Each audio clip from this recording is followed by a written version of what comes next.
Good evening, racing fans. Welcome to Racing Action from Grand River Raceway for this Wednesday evening. Our first dash will go to post in approximately 20 minutes. The track condition listed as fast. Well, it says light rain. I don't see it, but I do know that there's rain in the forecast. Maybe they're just getting ahead of things. And it is warmish this evening. 26 Celsius will be the listed temperature. Let's get a look at the changes on this evening's card.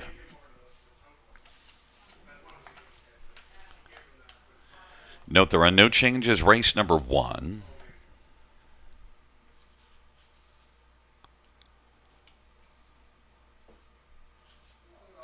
In the second race, number 4, Diamond Rider. Minus the Murphy blind on the left. Minus the Murphy blind on the left. In race number 3, number 1, Captain's Legacy, aluminum to steel shoes up front.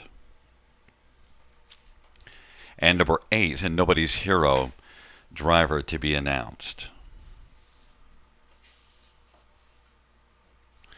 Fourth race, no changes. Race number 5, no changes. Race number 6, number 3, Will's Watchin', scratched. We won't be watching the 3 Will's Watchin' in the 6th. Race number 7, no changes. No changes, race number 7.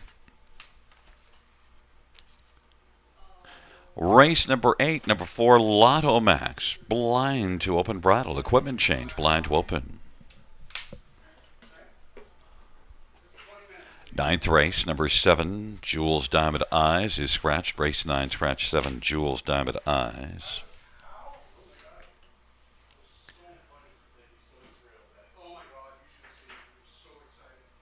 And race number 10 has no changes, no changes. Race number 10. Once again, reviewing races 1 and 2.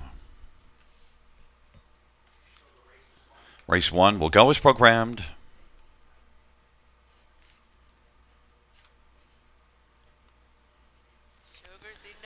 And the second race, number 4, Diamond Rider, minus the Murphy blind on the left. 17 minutes to post time. Well, on Monday night, we started off with no sugar. We were going calorie-free at the early part of the race, but no, not tonight. We are all in on the sugar. I think what happened on Monday night, I saw that there's a horsey that you have for the kids to color, and I thought, I know what happened.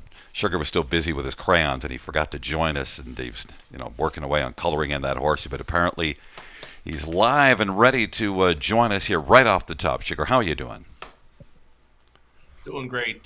Sounds about right. The other evening, I always loved drawing racehorses as a kid.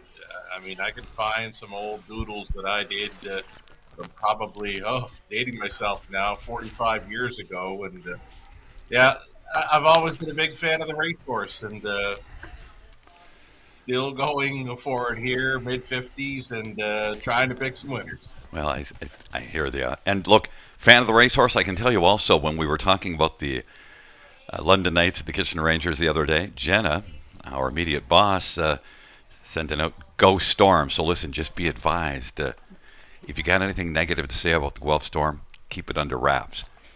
It's okay to badmouth the London Knights, Kitchener Rangers, no, but definitely not the Guelph Storm. Right on. No, I usually try to keep it, good and healthy. I've been told that I see the world through rose-colored glasses most of the time. It's not bad. I'm a positive type guy. What can I say? Well, look, and look, in tonight's pick 5, I see that you have a bunch of horses picked there, and we used to have a joke with Robert and I that when he would take a bunch of horses in a race but leave a couple off, that I'd be cheering for the couple that he had off. That we were joking that I was not a team player and that I was cheering against him. And so you've left me an opening in that first race. You took 6 horses. We're going to get back to that, but you got 6 horses in the first leg. It's an interesting card tonight. We've got some Sire Stakes racing action and a lot to look at. I love this card. 3 or here of $3,000 on gold. You think month classic doing sales are in place.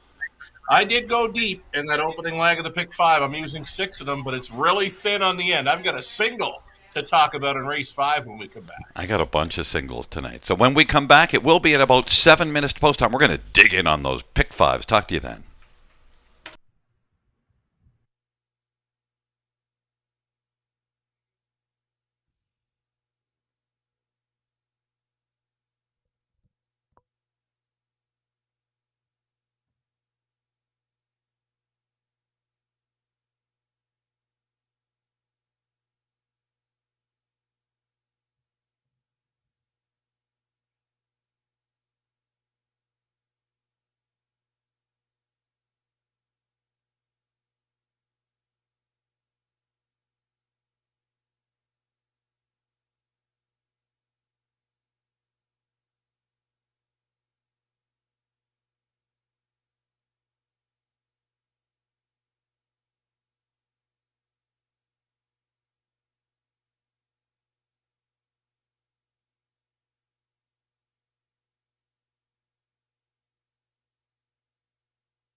Fans, note in race number 3, number 8, Nobody's Hero, the driver will be Sammy Fillion. Race 3, number 8, Nobody's Hero, Sammy Fillion.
Ready, here we go. Welcome back to the show, everyone. You're in to go for a Wednesday evening at the river. As mentioned, two $140,000 Ontario Sire Stakes Gold events, races 4 and 7 on the card, both trotting events for the 3-year-old boys. So we'll look forward to that.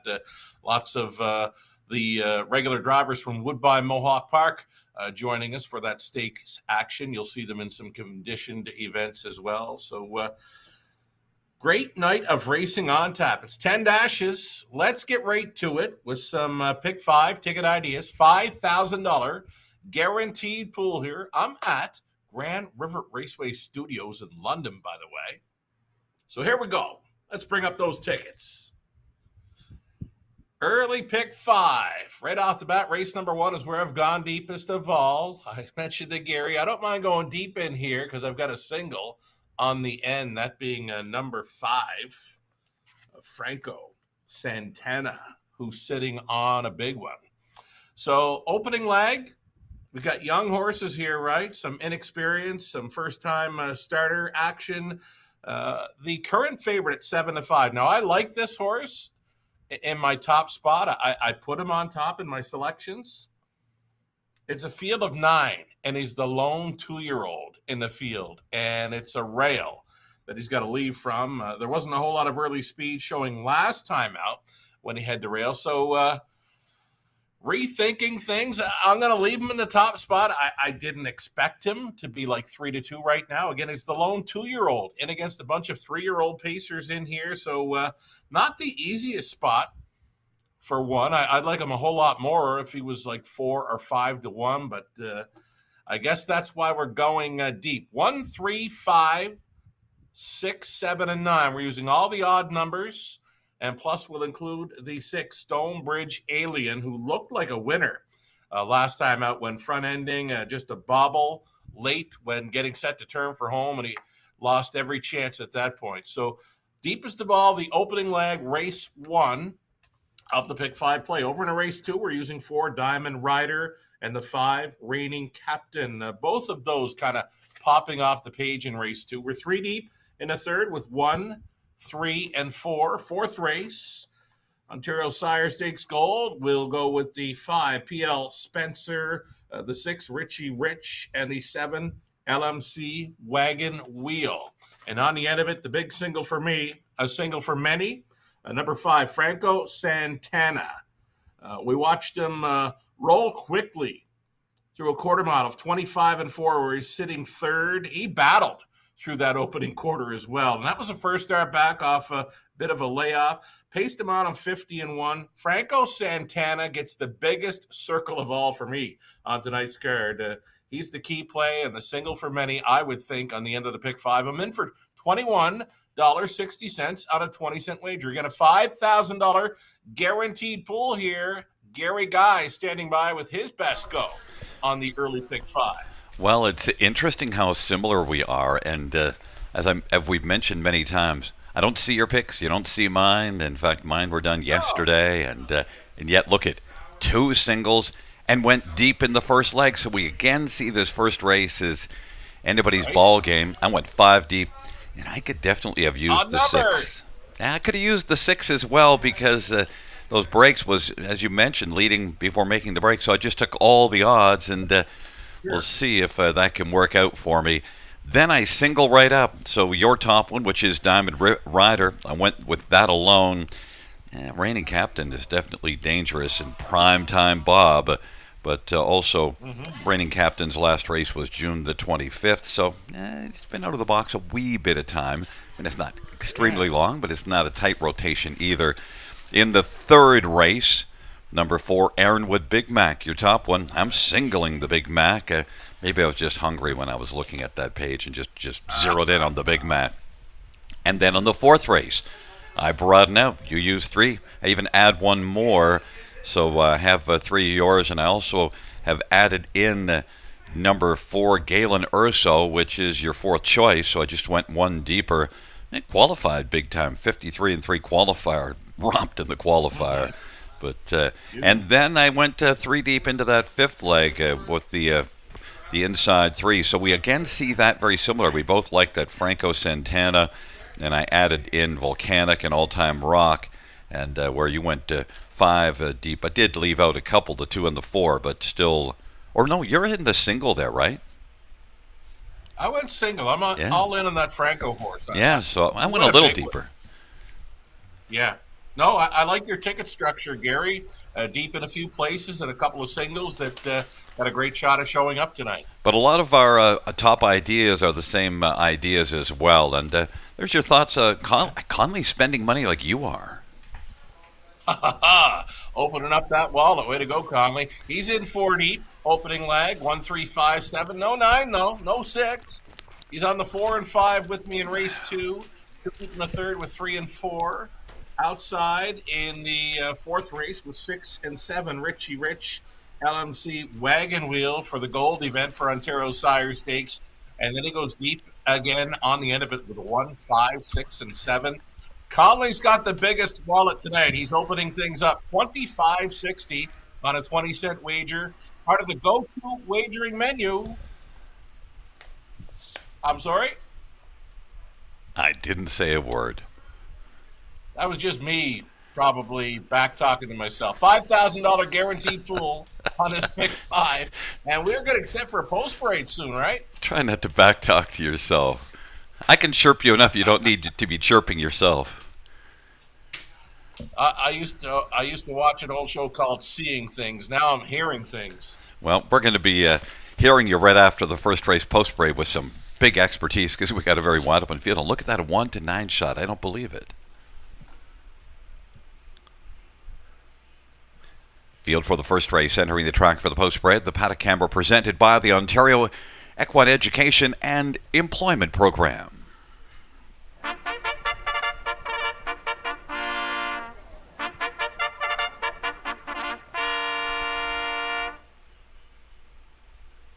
Field on post parade for race number 1. 1 is TA's True Play. Travis Culliver, Jody Cullen, A1 Stable and Blair Kidd. And number 2 is Treasure's Eyes. Andre Goy drives and trains for Don Lesheed.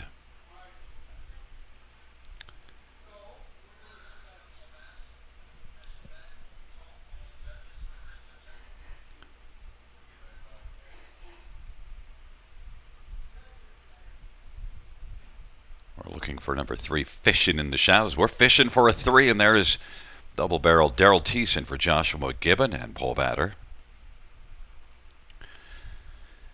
Number 4, Sister Control. Gaston Dumont drives and trains and owns.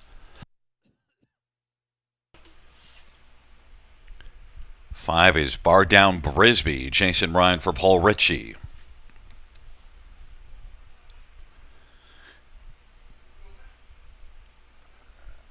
Number 6, Stonebridge Alien. Travis Henry for Sean Stacy and Catherine Stacy. Number 7 is Capo Bovino. Jay Harris for Lacey McCabe and Glenview Livestock.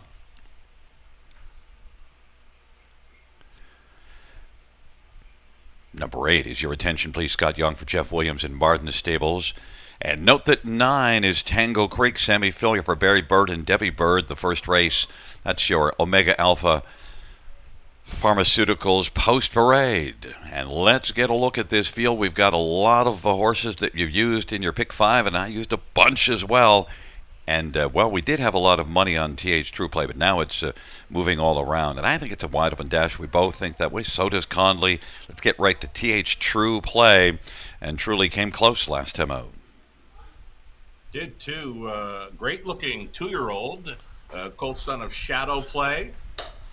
Closed up extremely strong on the end. Now the front end was collapsing with the break of Stonebridge Alien. There was some horses in behind him, and they didn't have a big kick on the stretch drive. So showing 31-2 on the end of it. This horse went 29-3, so gained some ground, passed some horses. And after the finish line, Gary, this horse was opening up on them like 30, 40 feet after the line. He was gonzo.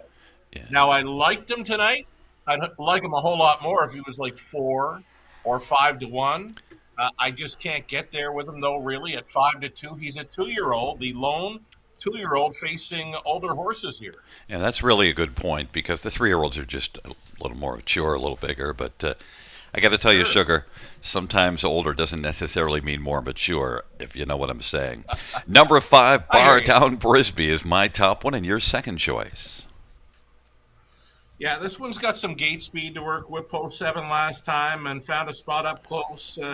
Just missing, second by a neck. He had every chance. I mean,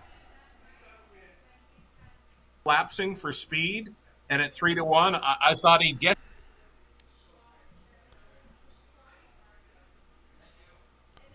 chances in here, Gary. What about fishing in the shadows, back-to-back runner-up finishes? So if you're looking for a winner, often a time a horse that's getting close is getting ready to win. Right on. The runner-up finishes in each of his latest 2, and those are over Georgian, 59 and 57 speed. So when you're showing 57 at Georgian, maybe 56 isn't that far off to get there at Grand River, right? Yeah, I know a guy who thinks it's about a second difference between there and here. How about the 7, Capo Bovino? Look, got a lot of regard for Lacey McCabe, Jay Harris, Capo Bovino. This is one that I'm not worried about the post because it looks to be a closer. Closer indeed. Georgian Downs, a pair of 57 trips, home in 29. Love the chances here, and I love that price, 8-1. I'm a little worried that I left Stonebridge Alien off my ticket. The more that I think about it, he was looking good before he made that break. I thought he was jogging last time out. He looked so good, and then just he found a way to lose, right? Rolled off stride when turning for home, and if he doesn't break, he's likely winning in 56 easy. Yeah, my reason for going against was, well, 0 for 10 in the top 2 in his career, but you got to think again about that last particular race. And what about 9, Tango Creek? I used this one as my second choice, and you threw this one in. That trailer post, though, but last race, Kawartha. Biggest and best value on the tote board right now, 25-1. We mentioned a few weeks ago, Gary, I was going to chase after those Kawartha shippers. That's what we get right here. Hot driver Sammy Fillion stays on. 25-1, crazy price. Good back half, 57-4. Battled first up, a lot of positives. Last time out, second beat in the neck. Maybe, I mean, it's all Sammy's got to work on a trip, but boy, he's capable. So we'll see how it unfolds. And it's TH True Play on the inside with Treasure's Eyes and Fishing in the Shadows. In the center, Sister Control, Bar Down Brisbee and Stonebridge Alien. To the outside with Capo Bovino. And your attention, please, in the second tier, Tango Creek. It's a field of 9 for race number 1.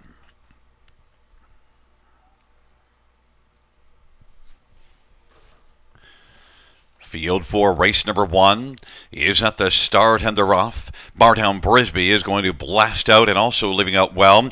Capo Bovino and then Stonebridge Alien, TH True Play, Fishing in the Shadows, Tango Creek and then back to Sister Control and Treasure's Eyes. And Your Attention Please is trailing.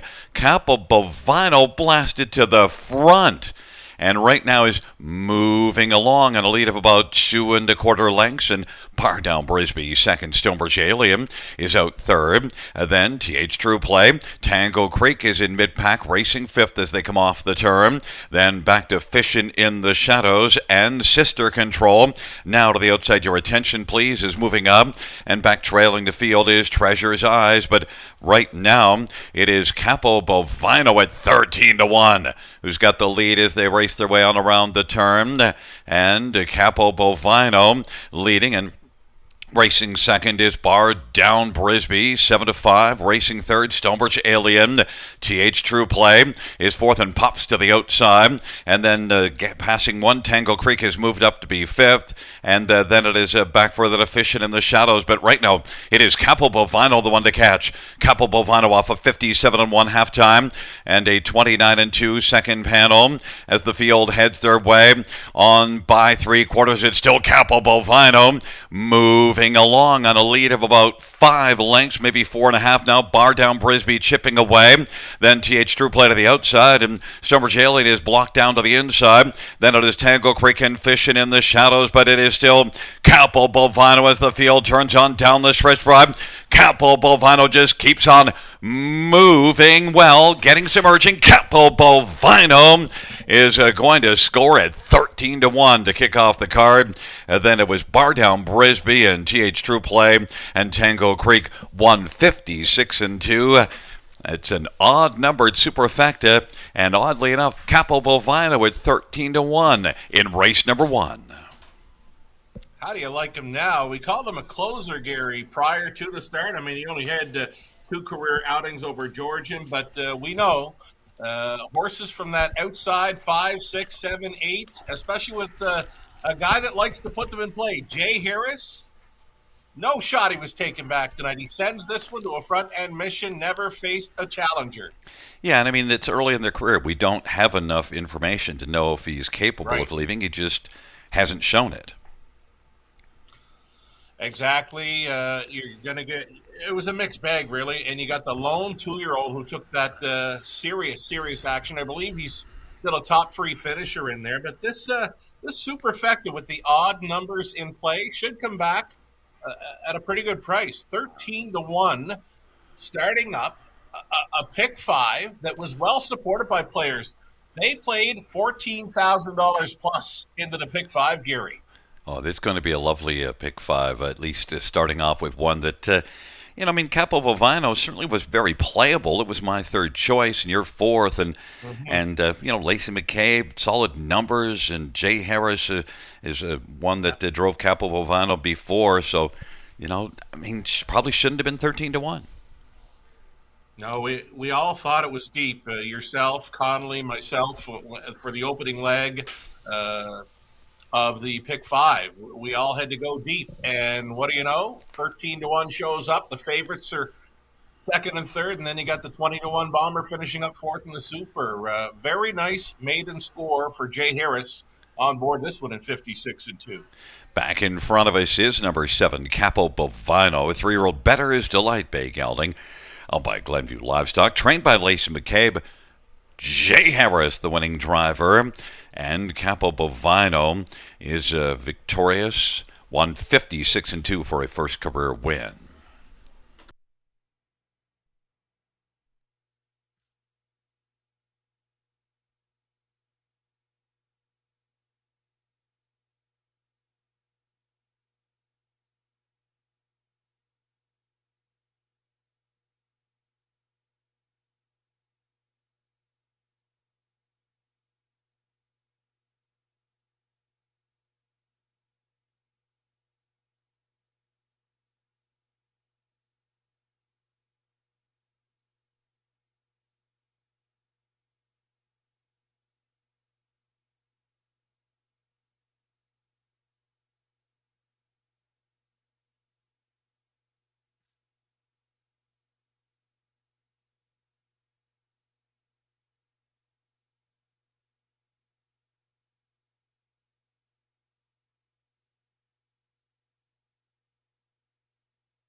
The first race payout 7. Capo Bovino 29.90, 10.80, and 4.80. 5. Bar Down Brisbee 3.30, 2.20. 1. TH True Play 2.20. $2 exactor 80.40, dollar try 84.50, dollar super 559.10, 20-cent super 111.82.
Fans, a driver change in race 10. Number 2, Parlay King, Travis Cullen will drive. Race 10 to Parlay King, Travis Cullen.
First race, sort of finish from the top, is 386-925-174.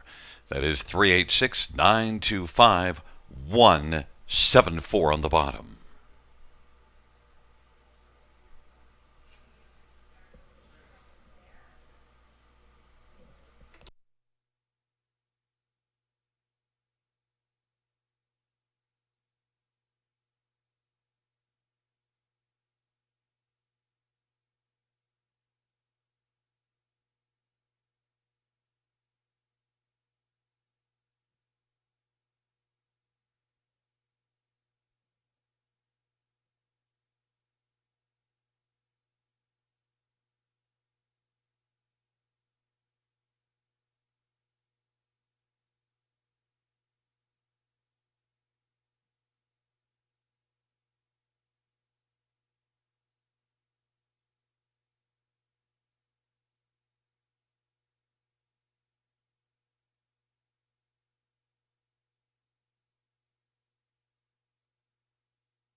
Right on. Welcome back to the show, everyone. Race one in and done. Jay Harris gets the upset victory with the 7-horse who was making his Grand River Raceway debut. Showed some early speed for the first time in his young career. Third lifetime start, a winning one at 13-1, starting up a $14,000 plus.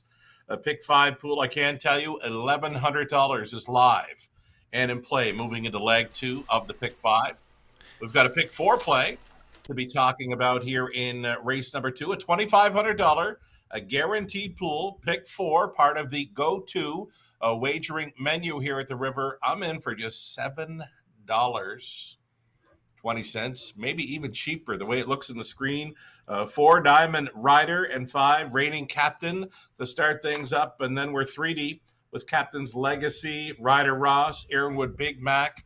In the third, fourth race, we went outside to PL Spencer, Richie Rich, LMC Wagon Wheel, where we'll see Ontario Sire Stakes Gold, 3-year-old trotting boys, racing for a purse of $140,000 in purse money. Many of the Woodbine Mohawk Park regular drivers on track and competing this evening. A single, I'm going to stick with it.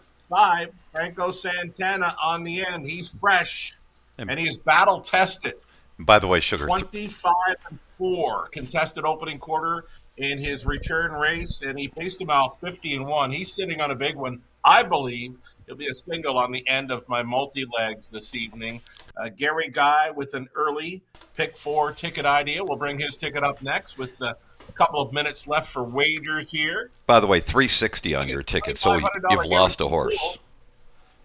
Oh, sorry. Yeah, they just didn't do the math. So $360, you're down one horse. You're saving money. Why not? Why not? Try and get it cheap. I love the 5 so much I didn't mind. And also I should mention, of that $14,000 in the pick 5, with $13,000 of it gone, also Ken Middleton had Capo Bovino as his second choice, and we were both using him, and probably people needed to be in on Capo Bovino, and Kenny was there with him too. In fact, Kenny's top 4 were 9, 7, 5, 1, so he was steering us. Odd numbers, right? We all wanted to go deep in there, and nice to see Kenny had that one pegged as a top 2 selection in here in the opener. Gary's going to some singles here now. Gary's going to get this one real cheap if the 4s show up in races 2 and 3. He's on Diamond Rider as a key player in the second. He keys up Aaronwood Big Mac to try to make it 2 in a row in the third. Gary goes deepest of all with those OSS trotters in the 4th race. 4, 5, 6, and 7. His top selection there being 5 PL Spencer, Bob McClure on board. And then on the end of it for Gary, he's on the 1, 3, and 5, though the 5, Franco Santana, top selection for Gary. And I watched him there July 5th. What a trip. I mean, he was battling with them, 25-4. I can't wait to see this horse race off the gate at Grand River, because he's leaving from one of the best spots for a gate blasting try at a post 5 in the 5th. Big circle around that one. Gary's in for just $2.40 on his 20-cent pick 4 play. Conley Ecclestone, what has he got for us? He's going 2 deep. Races 2, 3, and 4. He's on the 4 and 5 Diamond River, reigning captain here in the second. 3, 4 in the third. 6, 7 outside. In the 4th race, he went deepest of all. In the final leg, 1, 5, 6, and 7. I don't think you had to go deep there, Connolly, but we'll let you have it for $6.40 on a 20-cent play. Next voice you'll hear is going to be Gary Guy with a post parade of race number 2.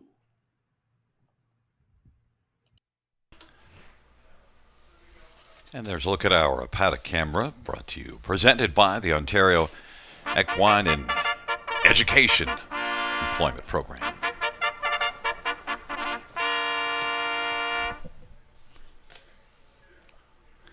On post parade, 1 is Highland Hot Sauce, Daryl Thiessen for Michelle Bowen. And number 2 is Hollywood Dow, Travis Henry for Cassidy Schneider and Frank Giravolotti.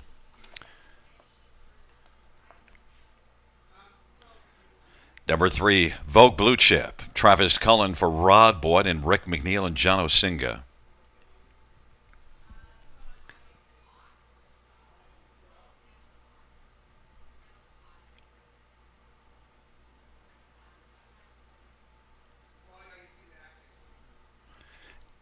Number 5 is reigning captain Bob McClure for Zachary Carroll.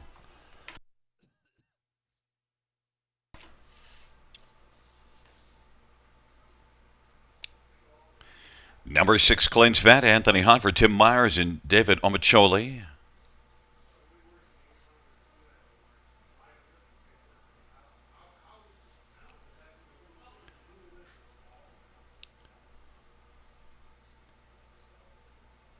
And there is number 4, Diamond Rider, Sammy Filya for Pam Forgan, Triple S Equine.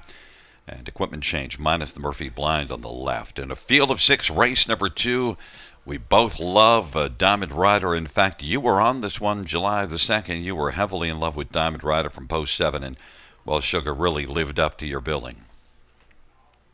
Yeah, and I kind of went back to him last time and just couldn't get involved from where he was. So the connections this time around, Gary, they removed the Murphy blind from the left side. This horse has shown gate speed in the past.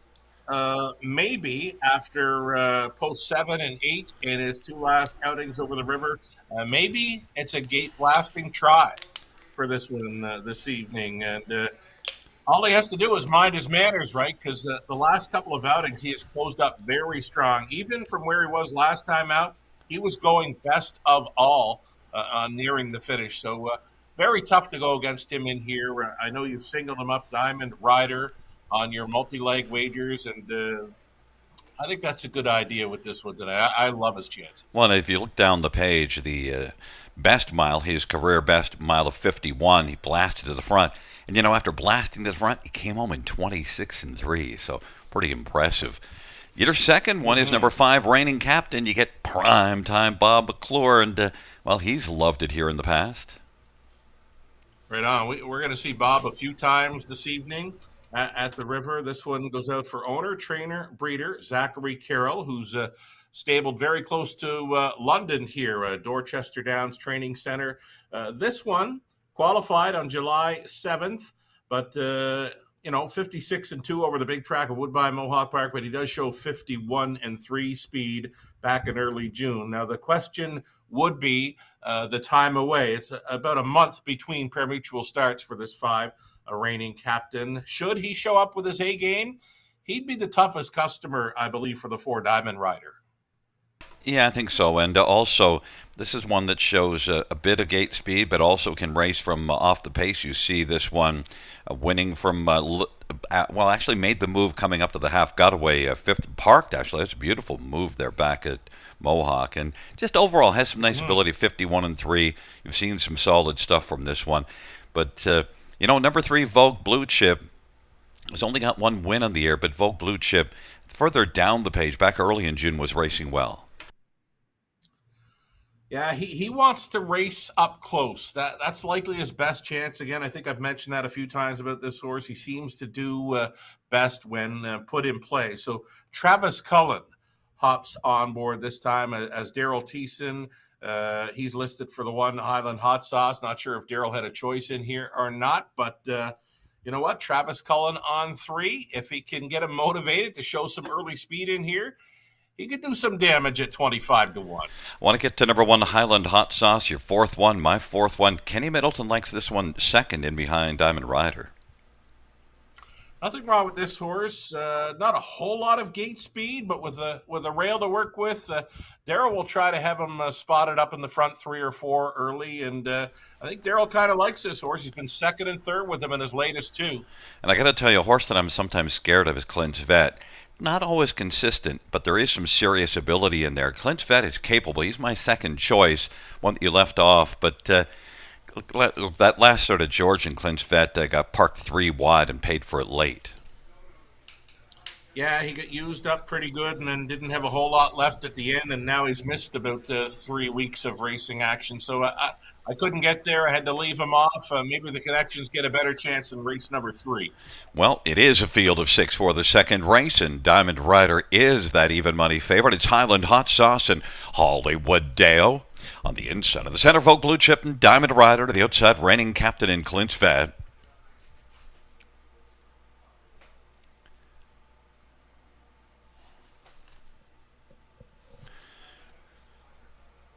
Field for the second race. is at the start of the rough. And Diamond Rider does blast out. And also getting out is Hollywood Dale, Highland Hot Sauce on the inside. Vogue Blue Chip, and then Reigning Captain and Clint's Vet is trailing. And Hollywood Dale with the lead. Diamond Rider is going to be racing on the outside. Still didn't want to take the pocket position and is going to drive on the outside. And Diamond Rider against Hollywood Dale. And Highland Hot Sauce is racing position to third. Then fourth is Vogue Blue Chip as they come on towards us off a 27-1 opening quarter. The trailing pair, Reigning Captain and Clint's Vet. And now it is Diamond Rider who's on top. Diamond Rider 1-5 on the board. Hollywood Dale is racing position second. Then Highland Hot Sauce and Vogue Blue Chip and Reigning Captain and Clint's Vet. Now 6 in a line as they race up to the half off a 27-1 opening quarter. Diamond Rider heavily bet and leads at a length and a half. Lively half of 55-4.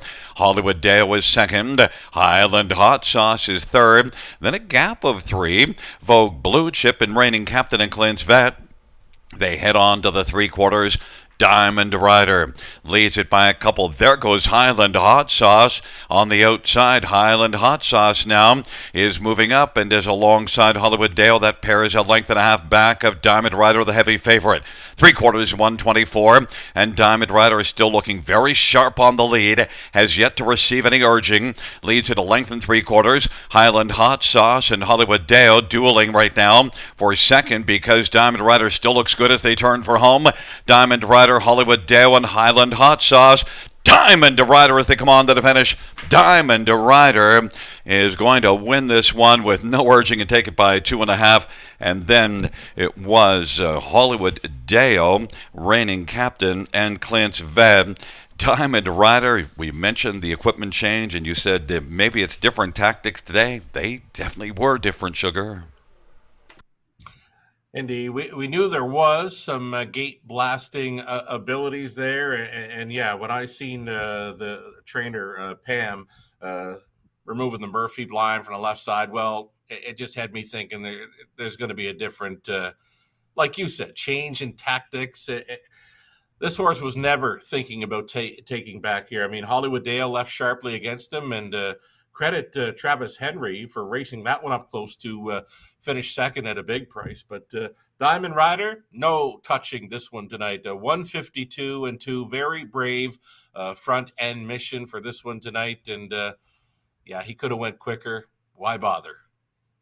And, I singled this one up on the pick 5 and felt very confident that I didn't need to use anybody else. You threw one more on in there, but you know what? You needed nobody else other than Reigning Captain. Didn't need a thing. And you know what? Pardon me, Diamond Rider. Yeah. For a front, yeah. He was due for a front end try, Gary. He's raced from off the pace in each of his last three. He got into the braking issues in his first start over the river, but he's been all right in his latest two. And then the equipment change this evening. Time to go. Yeah, and I mentioned that his career best was a blast to the front, and he has two of his 4 wins were front end efforts, so it wasn't a shocker. And well, also him winning wasn't a shocker to anybody. 1-5 on the board. It's a 4-2-5-6 as we keep that pick 5 ticket alive for both of us. And Diamond Rider is back in front of us. 4-year-old Dally Bay gelding by Triple S Equine, trained by Pam Forkey. Sammy Filia, the winning driver. 5th win for Diamond Rider this year, and lifetime mile of 152 and 2 for Diamond Rider.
Second race, order of finish from the top, 526134. That's 526134 on the bottom.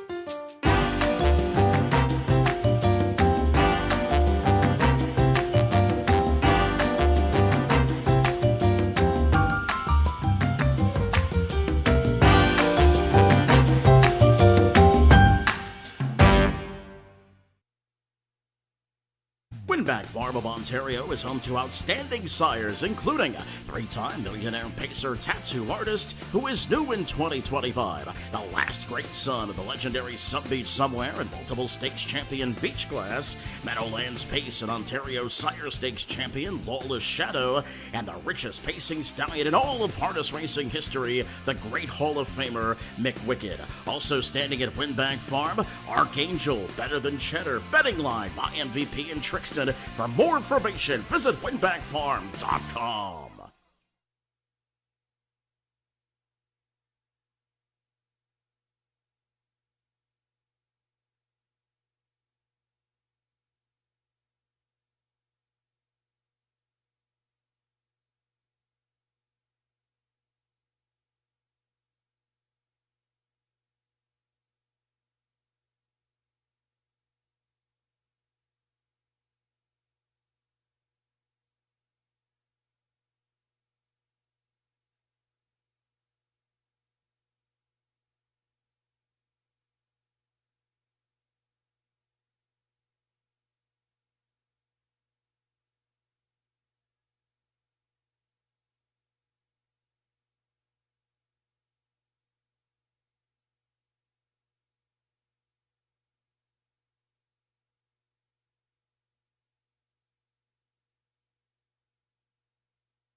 There's the field coming out of the paddock for the third race. The paddock camera presented by the Ontario Equine Education and Employment Program.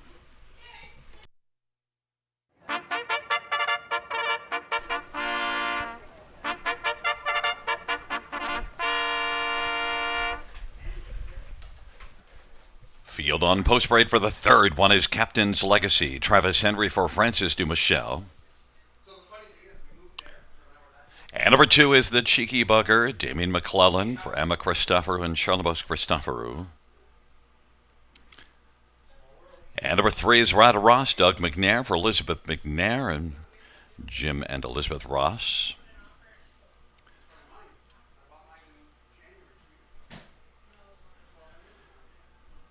Four is Aaronwood Big Mac, Anthony Hahn for Tim Myers and David Omaccioli. Number 5, Diesel Dally, Travis Cullen for Ted Knight and William Pendleton.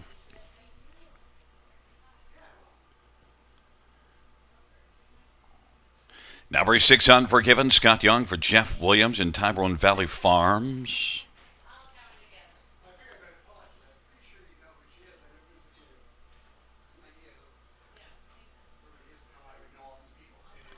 Number 7, Cincinnatus, Daryl Thiessen for Derek Anderson and Gordon Mason.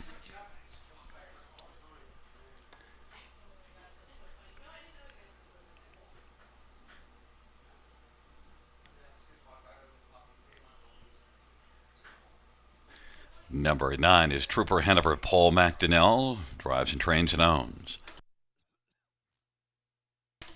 8 is Nobody's Hero, Sammy Filia for Gabriel Sasso and Joe Tonelli. Field of 9, race number 3. Let's get right to it. And, well, we both love Aaronwood Big Mac, but you know what, Sugar? Something I love more than a Big Mac is a cherry pie. Your buddy David Omaccioli, who owns Aaronwood Big Mac, is here tonight with his son Anthony. Sent me up a cherry pie, so Sugar, I got your sugar.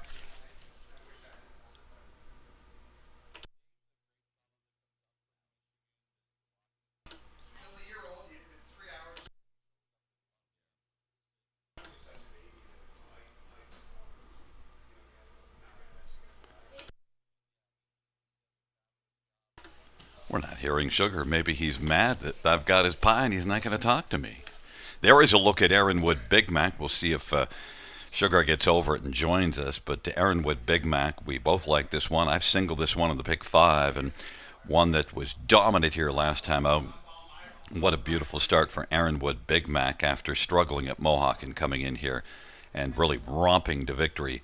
Anthony Hahn for Tim Myers, David Omaccioli here to watch Aaronwood Big Mac here with his son Anthony. Thanks for the pie, Mr. Omaccioli. David, I hope you're successful here, and I hope so because my top pick here in the third and my single in the pick 5. Number 5, Diesel Dally, then, will go to as my second choice. Well, there is Sugar. How about we just go to one Captain's Legacy? And did you hear what I said about the cherry pie? I did too, and I mean Dave's a great fella, a wonderful supporter of horse racing, gets along with everybody on the backstretch. We love it when he shows up in London because he's usually bringing treats, those fabulous pies from Michigan. So we'll wish him luck with Aaronwood Big Mac. But we'll go back to the one, Captain's Legacy here, a top 2 threat. I have them pegged as anyway. They get a shoeing change here now, aluminum to steel up front, but the more I got looking at that 5 Diesel Dally, the more I got liking him too. And now I'm kind of ticked that I did not include him in this middle leg of the pick 5. Well, I don't have him included because I'm all in on the Big Mac. And you know what?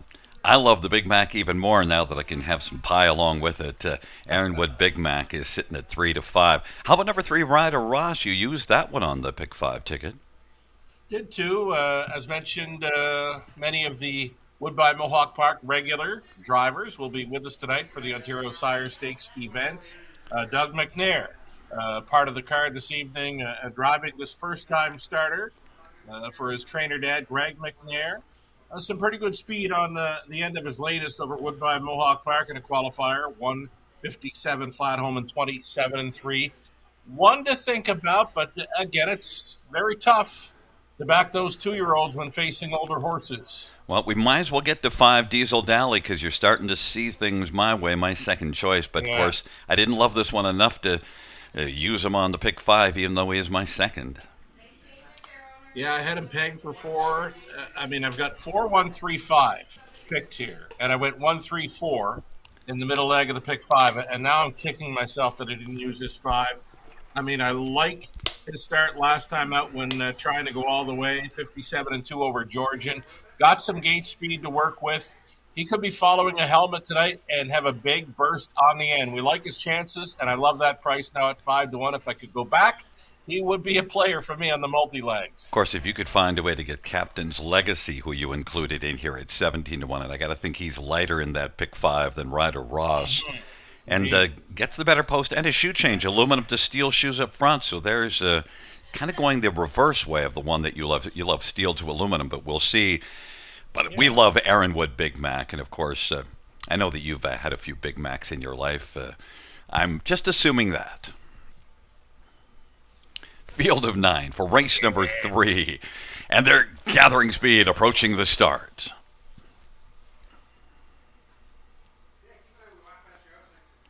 Field for the 3rd. And they're at the start of the route in Cincinnatus. We'll leave with Aaron Wood Big Mac, and also emerging the Cheeky Bugger, Captain's Legacy, and Ryder Ross. Those are your top 5.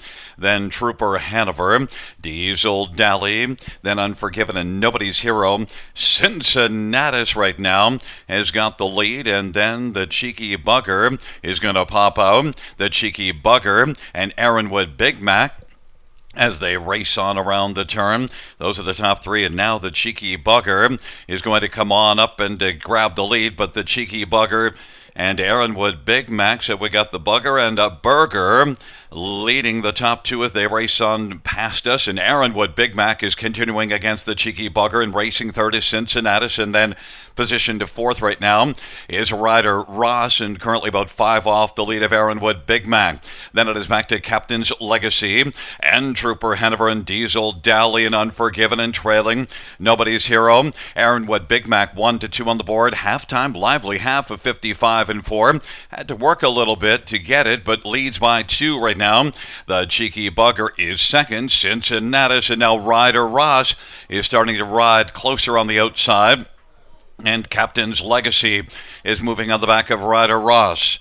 Then it is back further to Trooper Hanover and Diesel Dally. Way back and out of it are Nobody's Hero and Unforgiven, but Aaron Wood Big Mac leads by 3.5, 124-4. Aaron Wood Big Mac and Anthony Hahn pouring it on. Ryder Ross has come on to get 2nd. The Cheeky Bugger 3rd. As the field turns for home, Aaron Wood Big Mac on down the stretch drive. Would you like some fries with that Big Mac? It is Aaron Wood Big Mac, and is going to win by about 5 or 6. Ryder Ross, and then Captain's Legacy and Trooper Hanover. 153-2. Aaron Wood Big Mac fries the 3rd race field.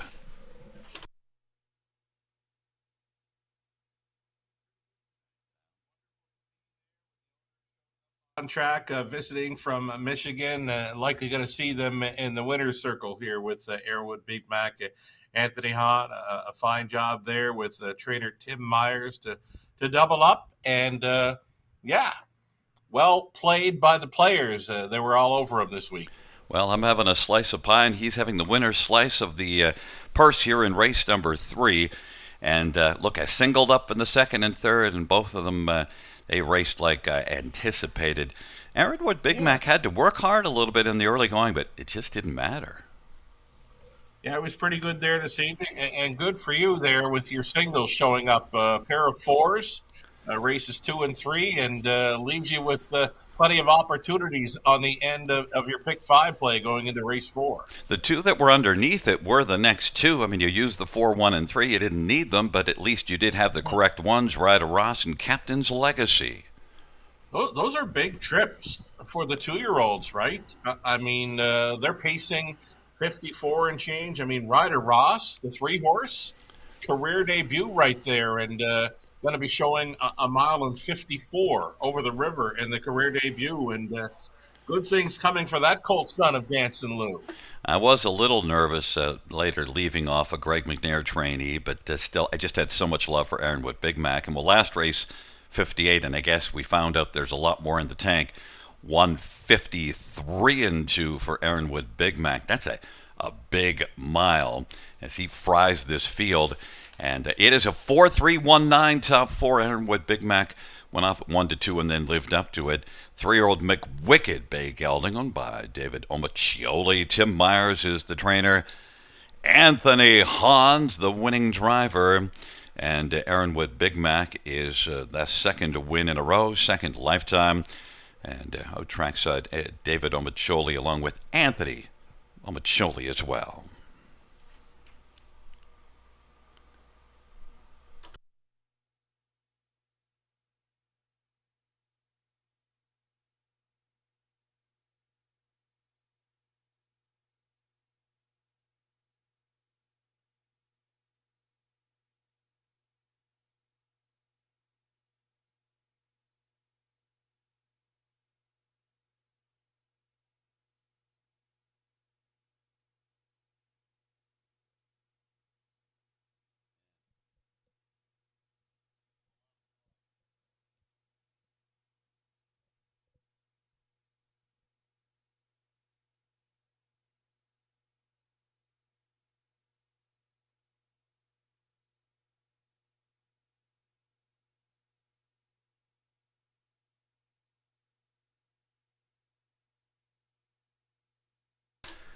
Third race payouts for Ironwood Big Mac, $3, $2.20 and $2.10. 3 Rada Ross, $3.40, $2.60. 1 Captain's Legacy, $3. $2 exactor is $7.70. Try $11.60. Dollar Super, $54.70. 20-cent Super, $10.94.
Field for the third race.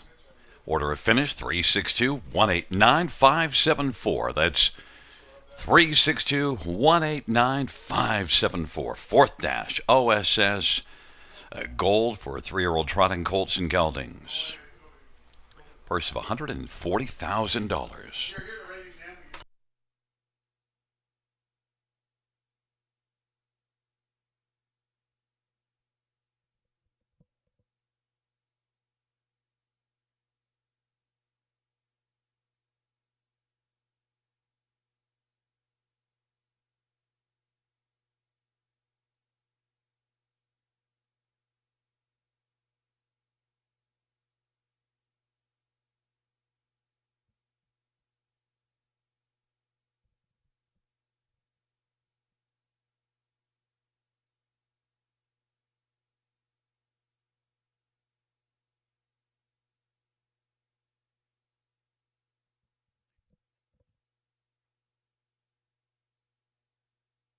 Equine Education and Employment Program is here to help. If you're an Ontario resident, you can take our free course and turn your passion into a profession. And employers can register for the program and receive wage subsidies, 50% for up to 18 weeks, or a maximum of $5,000. It's a win-win for job seekers and businesses alike.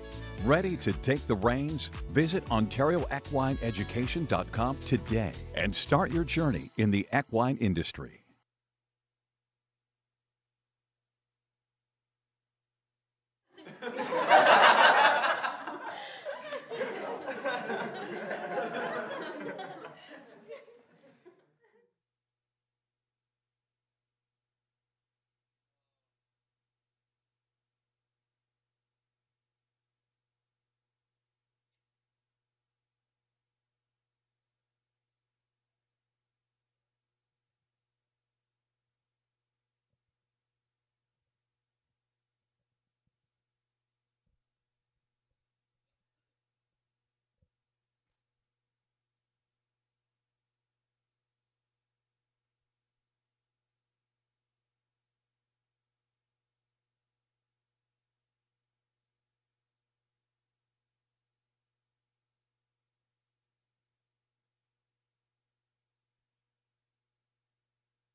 Field for the fourth race on Post Parade, OSS Gold. One is Look at Me Go Amigo, Louis Bois for Luke Blaine, Determination.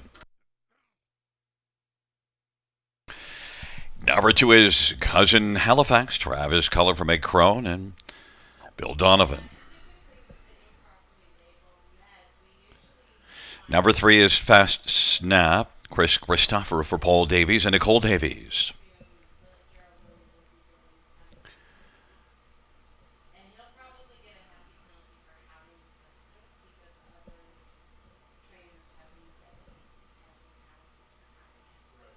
Number 4 is Galen Urso, Doug McNair for Greg McNair and Bradley Grant.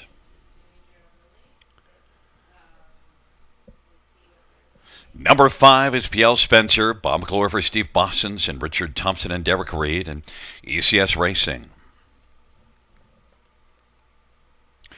Number 6, Richie Rich, Todd Ratchford for Mary Ratchford and Cynthia Graham, and Mary shares in ownership as well, along with Carolyn Gerald. And number 7 is LMC Wagon Wheel, Talbot for Benoit Bayargent and Frank Cirillo. It's a field of 7, race number 4. Let's get a look at this field for this OSS Gold 3-year-old Trotting Colts and Geldings event. Big purse, $140,000. Number 5, PL Spencer. Last raced June the 23rd. It's been off a bit, but it was a win in 51-3, Sugar. A lifetime best, right? 4 wins already this season from 7 outings. And then, you know what?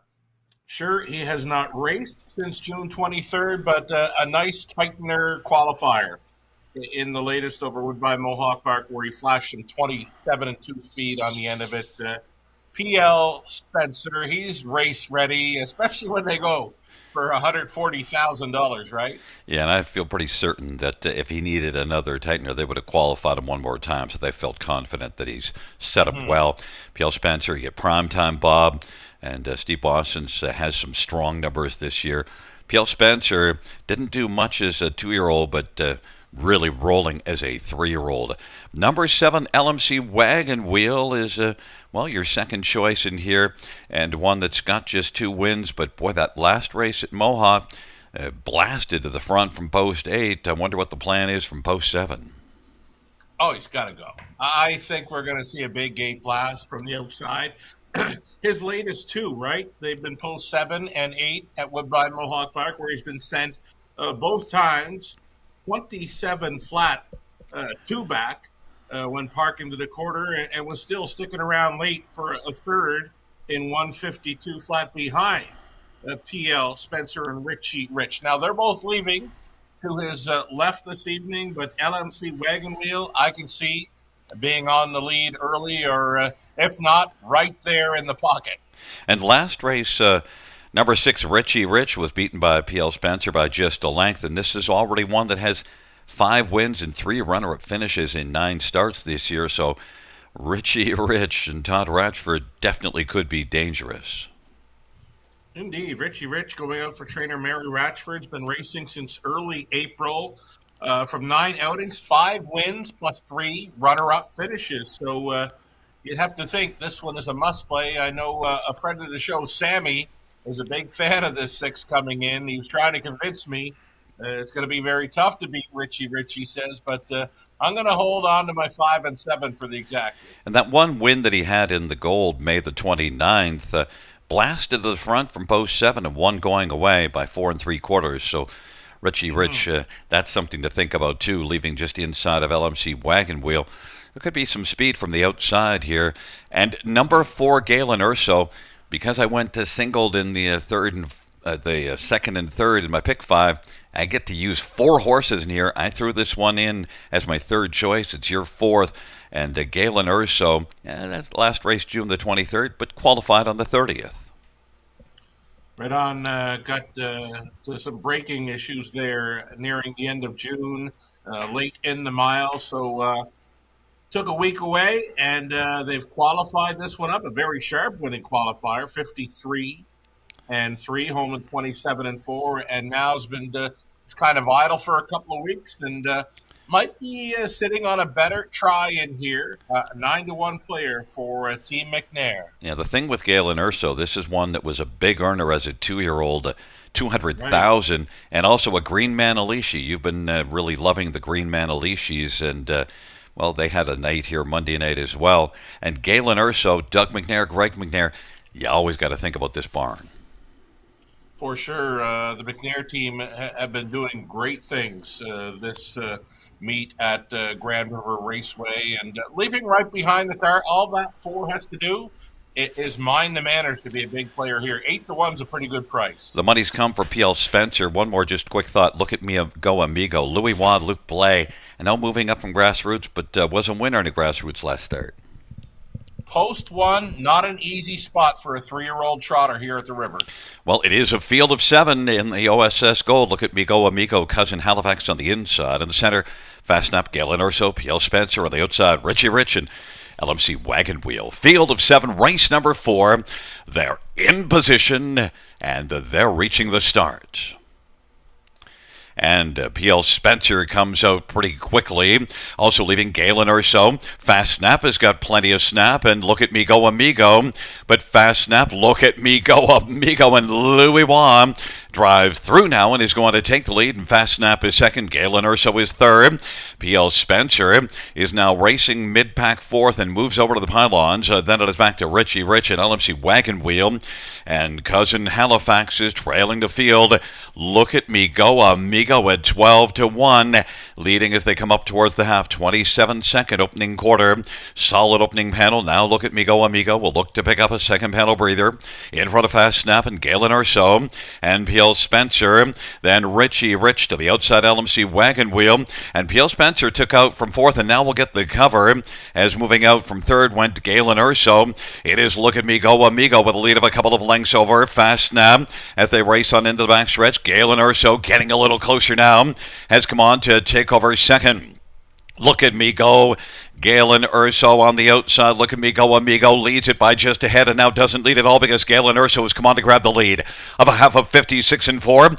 Galen Urso and Doug McNair. Look at Me Go Amigo is now second, but now PL Spencer is on the move on the outside, takes over second and is bearing down on Galen Urso. Then Look at Me Go Amigo and Richie Rich is kicking into gear from fourth, and fifth is Fast Snap, and then LMC Wagon Wheel and Cousin Halifax, and PL Spencer now is coming to Galen Urso. Galen Urso leads it by head. 3/4, 124-3. PL Spencer and Prime Time Bob alongside Galen Urso and Doug McNair. PL Spencer and Galen Urso to settle things in the lane. PL Spencer working on the outside. Galen Urso on the inside.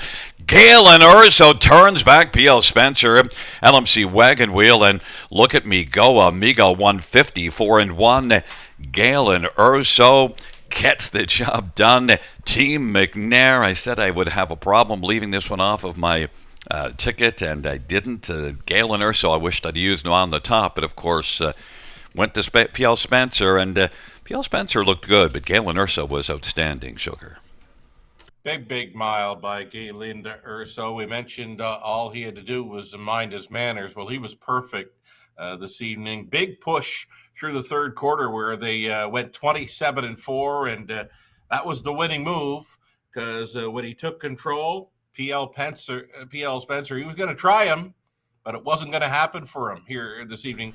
A ton of ground made up by the 7 LMC Wagon Wheel late, but Galen Urso, very good to go for Team McNair. A nice mile in a $140,000 Ontario Sire Stakes Gold event.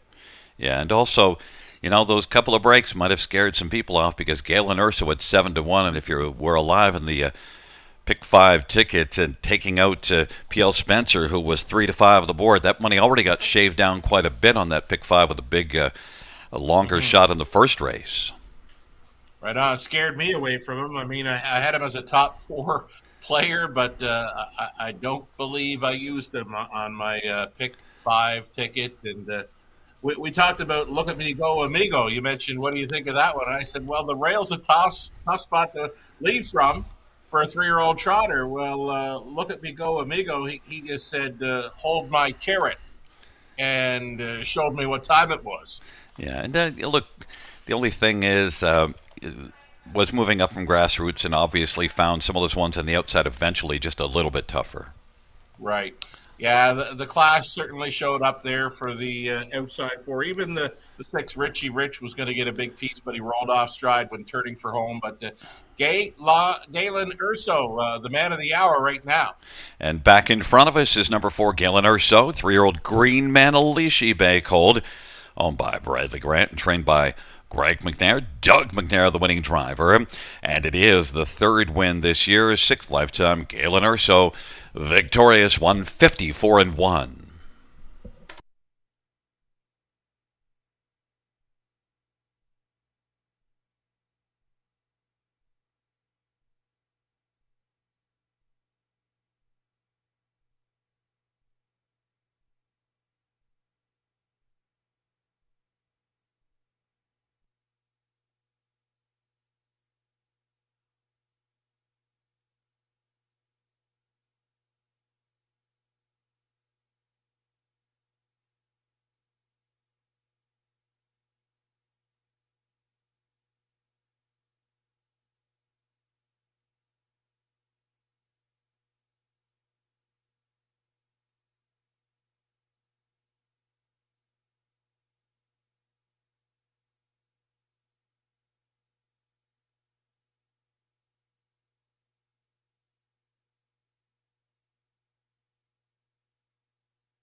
The 4th race payouts for Galen Urso, 1710, 630, and 450. 5 PL Spencer, $3 and $2.40, and 7 LMC Wagon Wheel, $3.20. $2 exactor, $48.60. Trap, $97.60. Super, $434.15. 20-cent super, $86.83.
Fourth race, so we're finished from the top. 465-1273. That's 465-1273.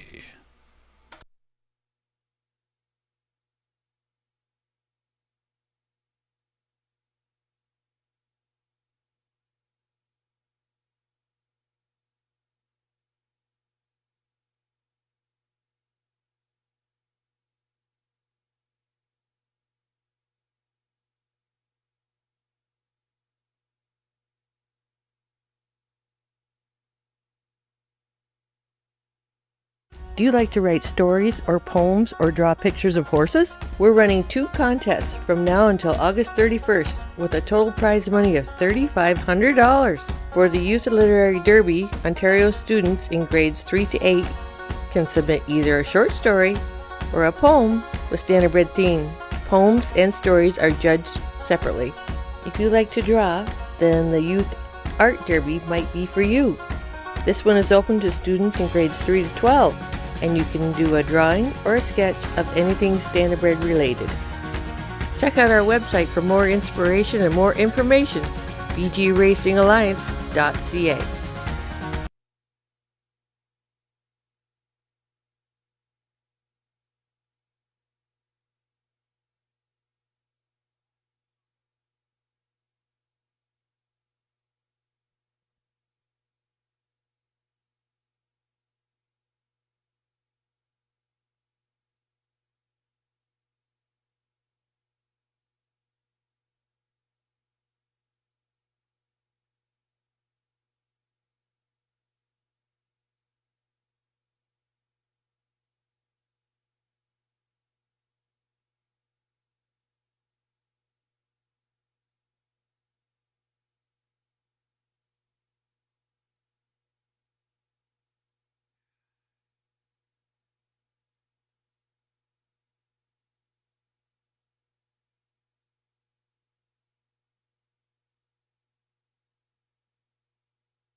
Fans, note this fifth race is the SumX's Summer Race.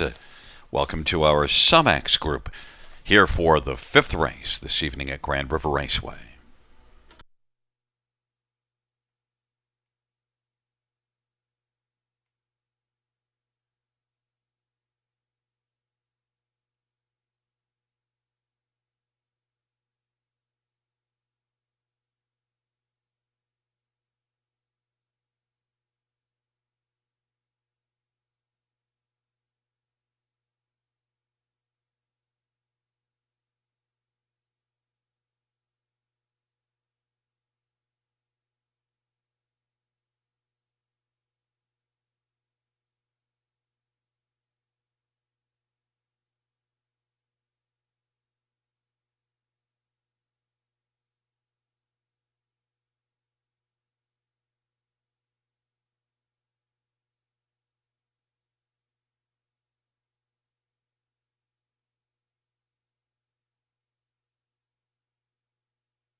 There's a look at the paddock camera presented by the Ontario Equine Education and Employment Program.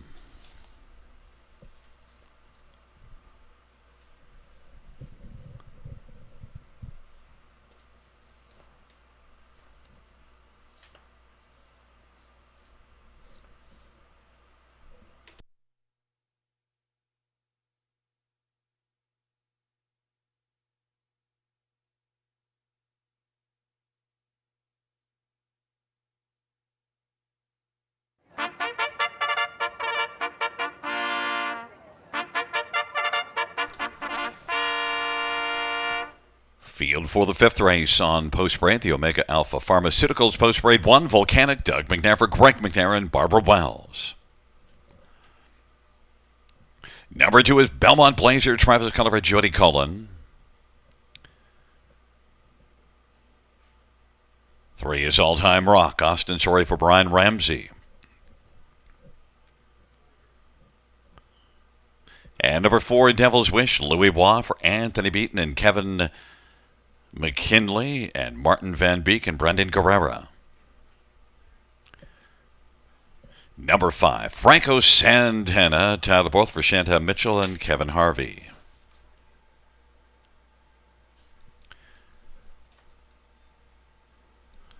Number 6, Ty Tour, Mike Horner for RAW Equine and Mark Horner.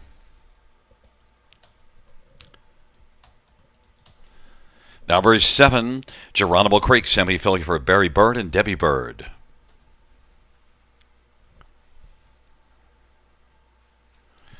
Number 8 is BJ's Choice, Lauren House for Patrick Bissett and William Brown.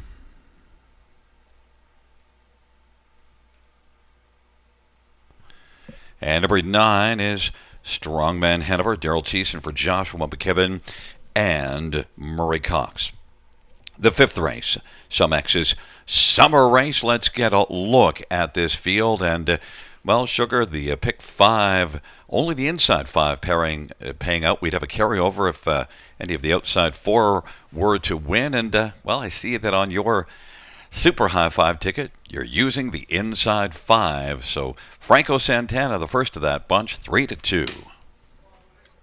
Yeah, the 5, Franco Santana, probably I want to call him my play of the night. I mean, he's a big, strapping son of Captain Treacherous. I was able to watch him in person on July 5th, where he was kind of battling through the opening quarter, 25-4 speed there to sit third. Then he got a bit of a shuffle late, and when straightening out for home, he was knifing on through to pick up third. Now, he was at a big number that night to pace in 50-1, his own mile, 50-1. For me, 51 or even 52 speed for him tonight over the river, I think is very possible. I believe he's sitting on a big one. Yeah, and look, you and I have Franco Santana in here, and I don't know why we wouldn't. Franco Santana, and look, third start of the year, and also actually the second off the layout. Franco Santana, 9-5, getting all the love, but Volcanic, that was quite an eruption last time out, and 54-3, and so maybe he can come right back here and back it up. Comes in with back-to-back wins, and it's Doug McNair and Greg McNair. Right on. Volcanic, Colt son of Big Jim. Big back half in that one, Gary. 55 and change on the end of it. Now, the thing about Volcanic, for sure, worth a look. I've got him pegged for second, but he's going to have to find, I think, 2, maybe 3 seconds to go with these. I mean, both the 3 and 5, I think, are more than capable of showing up here with the 52 speed. So can Volcanic find a couple more seconds? The next one we'll go to is number 2, Belmont Blazer. Volcanic was in non-winners at 2. Belmont Blazer comes out of non-winners at 3 at Georgian, a second beaten ahead, and a mile of 53, so went a little quicker, and also on a track that's not quite as fast as here. Right on. He got a great toe-long trip in there, and that was a better effort versus recent starts for him. And he's coming home in 27-4, which is for sure going in the right direction for Team Cullen. Belmont Blazer, big price right now at 20-1. I believe is a must play for this high 5. He could be interesting. Look, he was good last year as a 2-year-old and a little slow to come around, but maybe now it is coming around. So we'll find out, because last year as a 2-year-old, he did win in 53-3. So we know that maybe he's got more to show now, and he's in a strong barn. 3 All-Time Rock, one of the 3 that I'm still alive with in that pick 5, an All-Time Rock. Rock and rolled in each of the last couple. Problem is, maiden class. Right on. It was an easier spot for him in each of his latest 2, where he won by open lengths, once at 8-1, and then an odds-on favorite last time out. Meeting tougher, gate speed to work with. Got to use him in the high 5. Just not sure he can handle the 1 and 5 in here. And I used him because that win July the 2nd, it was a maiden class. Went to the front from post 8 and won by 7 lengths in 52-4. So maybe he's telling us, I can handle the class. Don't worry about it. How about number 4, Devil's Wish? Louis Waugh, Anthony Beaton. You got to regard that set of that tandem.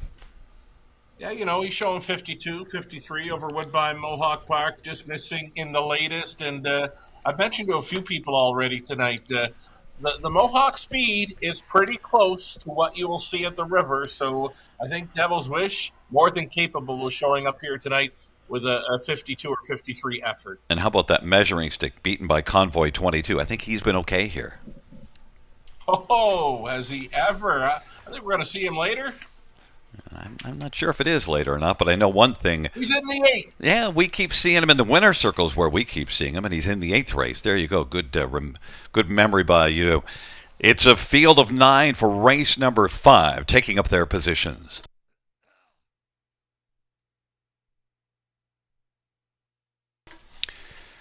It's a field of 9 for the 5th race there.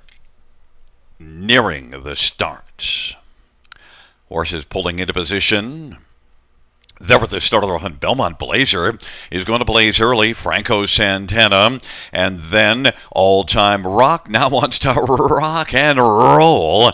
All Time Rock. Belmont Blazer, then Franco Santana, Volcanic, Strongman Hanover, Devil's Wish, Back to Tie Tour, Trailing Pair, Geronimo Creek, and BJ's Choice. All-time rock with the lead. Belmont Blazer getting a good trip at 30-1s, racing position second as they come off the turn. And then racing third right now is Franco Santana and Tyler Borth, about 3.5 or 4 off the lead. And racing fourth, Volcanic has erupted to the outside, and now stepping out goes Franco Santana. Volcanic will have that one's cover as they work up towards the half of a 26-4 opening quarter, and racing along to the inside and positioned to fifth right now is Strongman Hanover. Then it's a gap of 3 or 4 to Devil's Wish and Tie Tour, and then Geronimo Creek and BJ's Choice. It's All Time Rock who leads on down the backstretch. But now on the outside, Franco Santana is getting a little bit closer now, and it is All Time Rock. Franco Santana wants to rock and roll by All Time Rock, and now comes on to take the lead and quickly grabs a lead of a length and a half. All Time Rock is racing second. Volcanic erupted off stride, and now Belmont Blazer third. Strongman Hanover on the outside is strongly moving and is going to grab third. Belmont Blazer fourth, and fifth is Devil's Wish, and then Tie Tour. 3/4 123-1, and it is Franco Santana as they come on down the stretch drive. Franco Santana. We can start playing some Black Magic Woman because it is Franco Santana to win. Devil's Wish is second, then Strongman Hanover 151-4 for Franco Santana. Tyler Borth winning, and very impressively sat back a little bit early, just a little bit off the pace, but when it was time to go, boy, did he ever go. Got a big motor, right? We figured 51, 52 speed for this one tonight. The big strapping son of Captain Treacherous picks up his first North American victory in just his third start on the continent. The connections, they tried him back in May. Things didn't work there, so they put him away for another couple of months. But his third best in 50-1 in his latest over the big track of Woodbine Mohawk Park had me thinking he was sitting on a big one. And indeed, this is a big, easy winning mile. Made it look quite easy, Gary. You know, when I was patting myself on the back for having 2 singles on my pick 5, but in this one I used 3 horses and you singled up Franco Santana. I could have got away with 3 singles because you didn't need anybody else. He was large. I mean, Tyler racing him from off the pace. You know, he didn't get bully. The horse didn't get bully at all when settling in for third. But when Tyler moved him first up, you know, he found some room to get out in front of the grandstand. And when he asked him on the backstretch, boy, did this horse ever respond. And Devil's Wish is the one that came on to pick up second. So the one that you use towards the bottom actually is the one that gets up and nips it. All Time Rock did a lot of work early. And Belmont Blazer raced well, but then eventually dropped out of it. But look at the underneath Franco Santana. You get Devil's Wish, Strongman Hanover. Got some prices under there, and Thiessen showing up. You know, he was pushing from that back tier spot. We've seen a few drivers do that, leaving behind the one. If the one's got any speed, the drivers are starting to push through from that back tier spot, which is great to see. 50-1 is not going to hurt that high five. It's definitely going to make it pay a bunch. And Tie Tour, one that we also would have not paid the pick 5, so Tie Tour is sitting at 24-1 gets onto it. It's a 5-4-9-3-6 top 5, and the 5th race, the Sumex's Summer Race. The Sumex is a group in the winner's circle, and back in front of us is number 5, Franco Santana, 5-year-old Captain Treacherous Bay gelding, owned by Kevin Harvey and trained by Chantel Mitchell. Tyler Borth, the winning drive. First win, 3rd season start, and it is the 3rd win lifetime for Franco Santana. There is the group from Sumex's, the Sumex's Summer Group, Summer Race Group.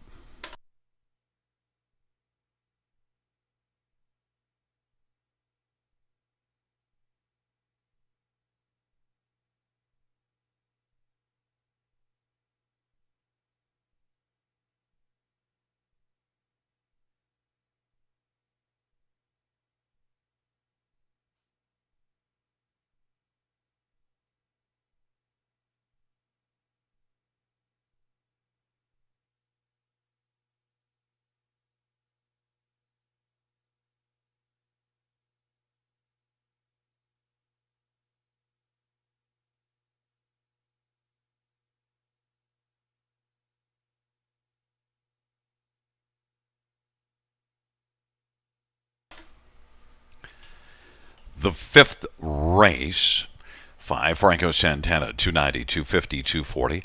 4 Devil's Wish, 675, 29. Strongman Hanover, 1080. $2 exactor, 1830. Dollar try, 139.65. Dollar high five is 2290.85, and a 20-cent high five pays 458.17. The dollar pick 3 is 25.25. The dollar pick 4, 46.25. And a dollar pick 5, 609.40.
The fifth race, order of finish from the top, is an 864-215-973. That's 864-215-973.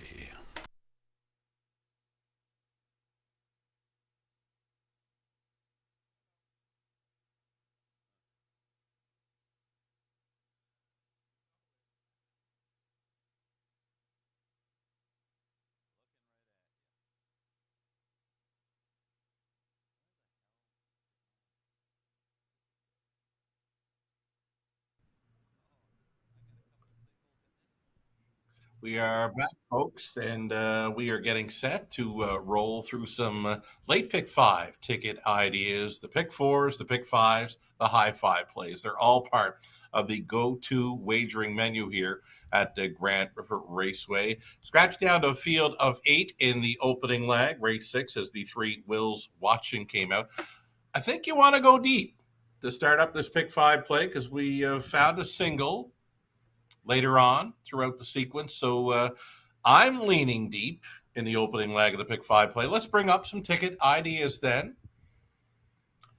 Pick five, starting up here in race number 6 of 10. Covers the final 5 races this evening, and there is what you see is what you'll get. 1, 2, 6, 7, and 8 for me to open up the pick five play. My top selection in here, it is the 7 Laser, who is currently 25 to 1. I don't mind, because I don't mind this horse. I mean, he's showing one of the better miles in recent starts over the river, and that was his first start of the season. He's home in 28 flat.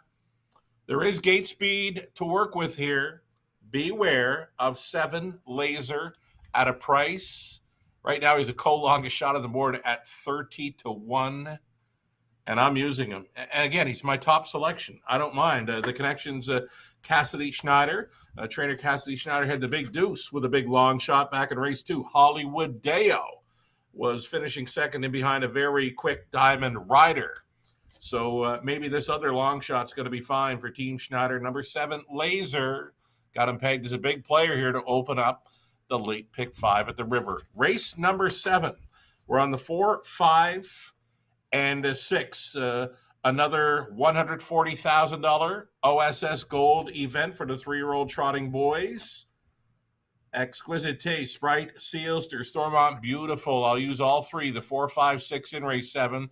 And cutting it back to 2 deep, race 8 with 2, Lart, John Levi.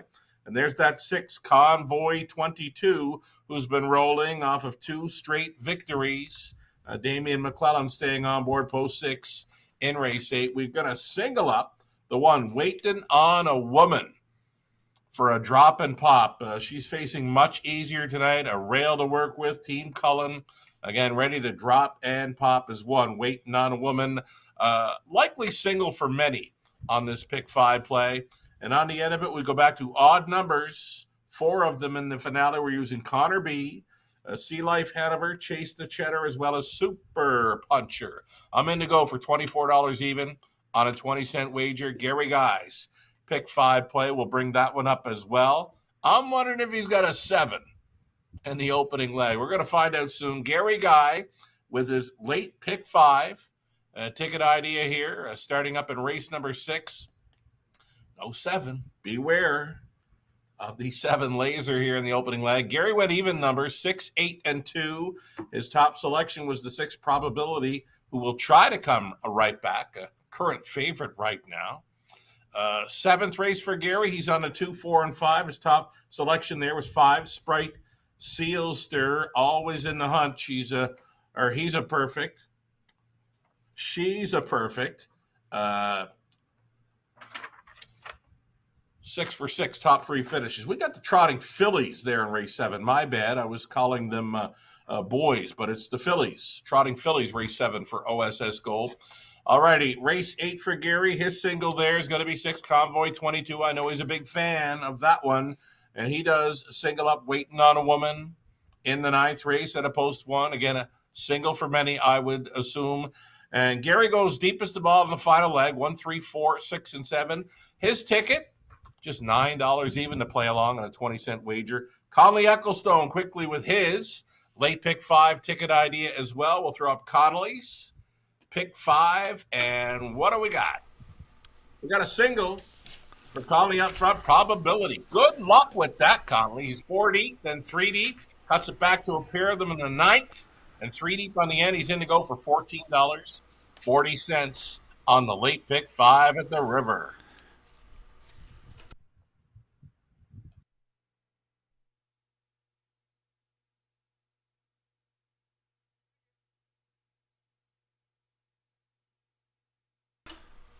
There is Okinawa of Paddock Camera, presented by the Ontario Equine Education and Employment Program.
Field for the 6th on Post Parade, the Omega Alpha Pharmaceuticals Parade. 1, Chief Hauser, Doug McNair, Greg McNair, Ross, and Brent Holmes.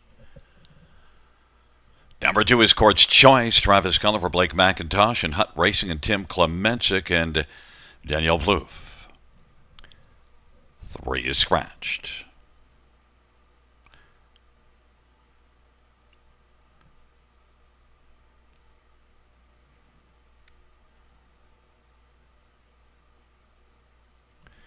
Five is West Coast Dreamin', Scott Young for Jeff Williams and Martin Stables and Hudson Stanibred. Number 6, Probability, Jay Harris for Lacey McCabe and Glenview Livestock and Cheryl Cherry. Number 7, Laser, Lauren House for Cassidy Schneider and Dr. Steve Taylor.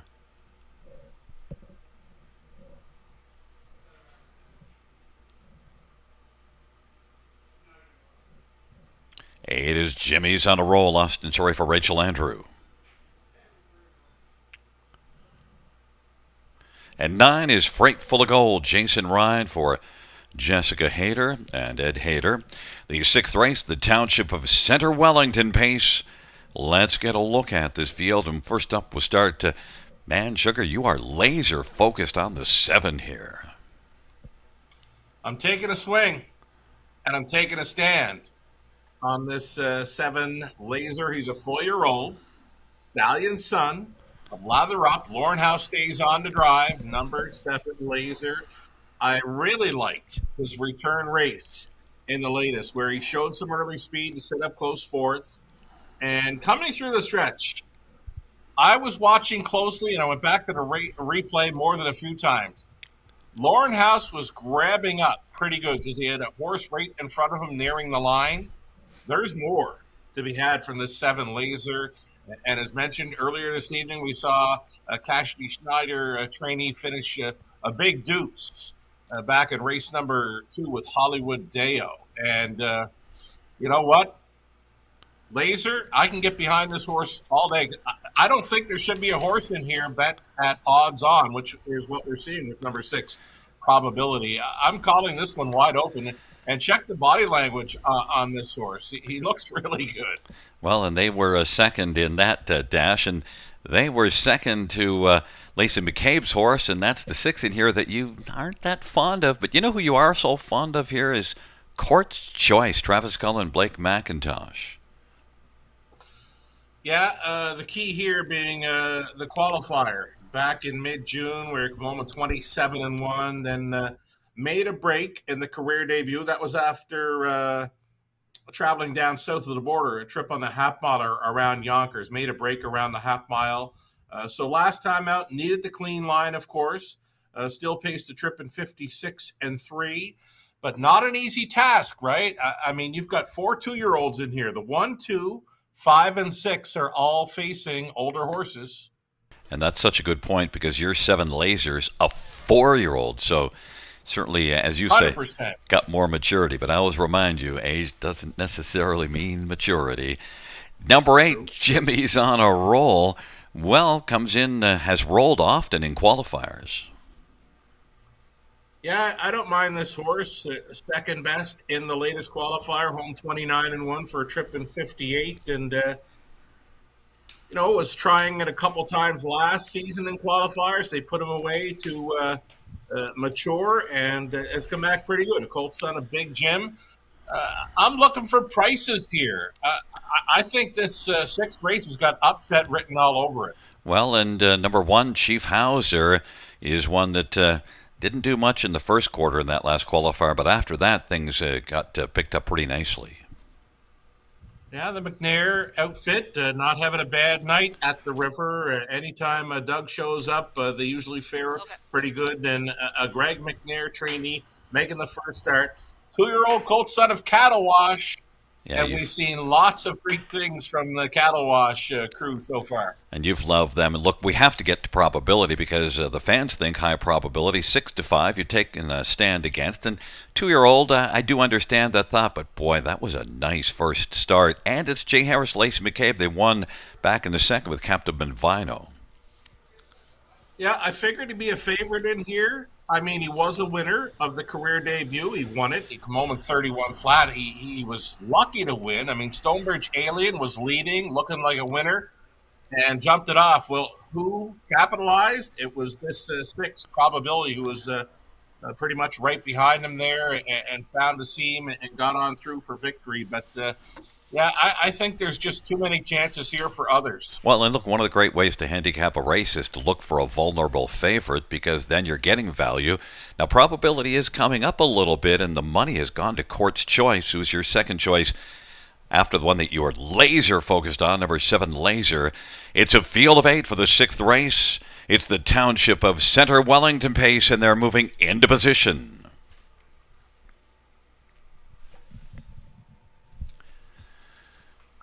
And the field is at the start of the rough, and Laser is going to blast out. Laser is 24-1 on the board and leaves out sharply. And Jimmy's on a roll. Chief Hauser on the inside. Court's Choice and Ace 44 Jordan. Then Freightful of Gold as they work on around the turn. Then West Coast Dreamin' and Probability is back trailing the field. Laser right now at 25-1's got the lead, and Jimmy's on a roll at 23-1 is second. Chief Hauser third. Court's Choice is fourth as they work their way off the turn. And now Laser off that 28-1 opening quarter is looking to pick up a breather with Jimmy's on a roll, rolling second, Chief Hauser third, and Court's Choice is racing position to fourth right now. Then fifth as they race on past us is Freightful of Gold, Ace 44 Jordan. Then it is back to West Coast Riemann, and Probability is less of a probability now from the trailing spot. And they race their way up towards the half off a 28-1 opening quarter, 58-4, 30-3 second panel. Laser, Chief Hauser to the outside is coming on, and then Jimmy's on a roll is on the inside third. Court's Choice, and then it is Ace 44 Jordan and Freightful of Gold. Probability is past one horse, and that is West Coast Dreamin', but Laser 25-1 still has the lead as they race on up to three quarters. Laser leading. Chief Hauser's racing second.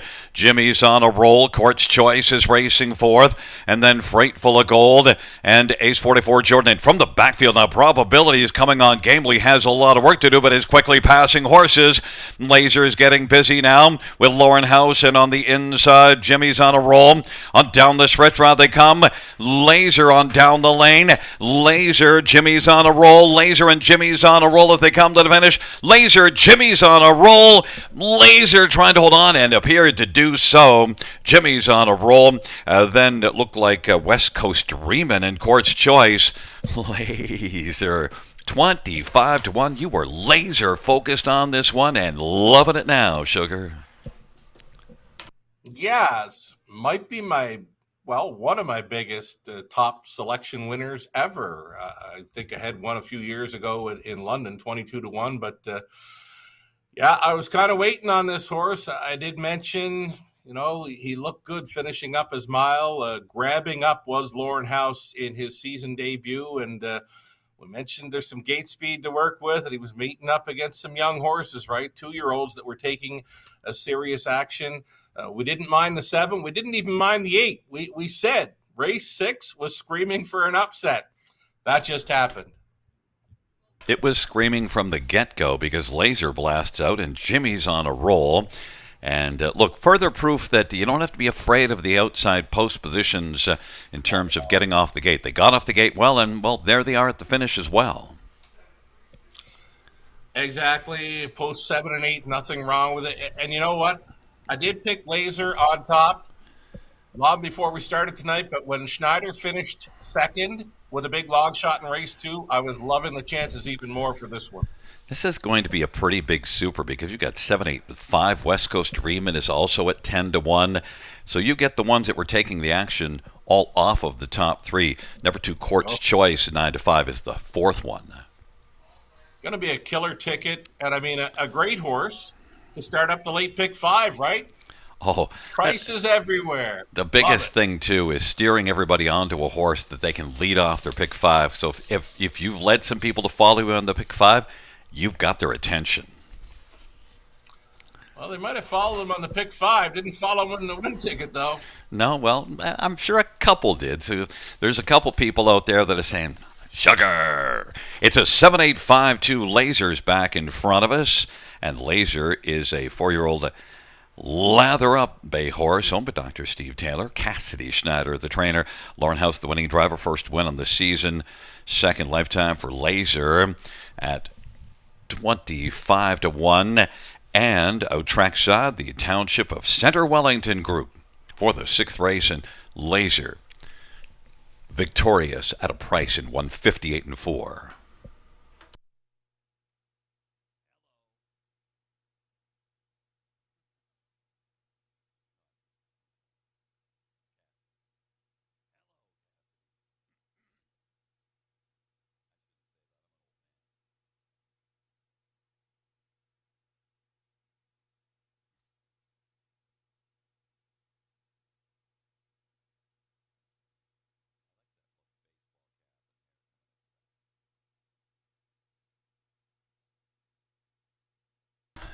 Sixth race payout. Number 7, Laser. 58-10, 10-10, 730. 8 Jimmy's on a roll, 2250. And 1070 and 5 West Coast Dreamin', 640.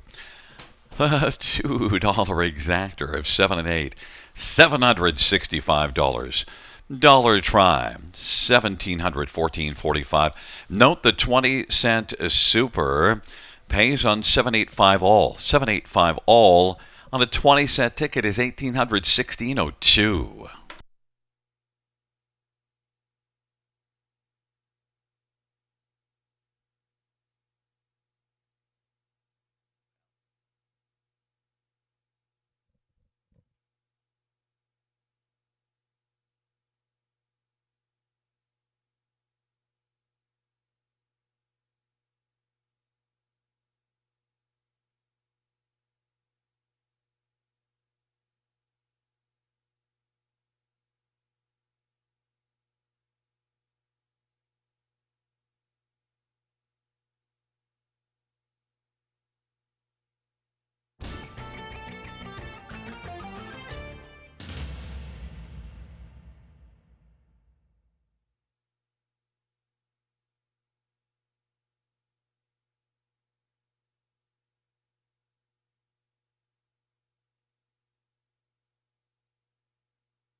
Sixth race order of finish from the top is a 6-4 scratch, 8-3-7-1-2-5. That's 6-4 scratch, 837-125 on the bottom.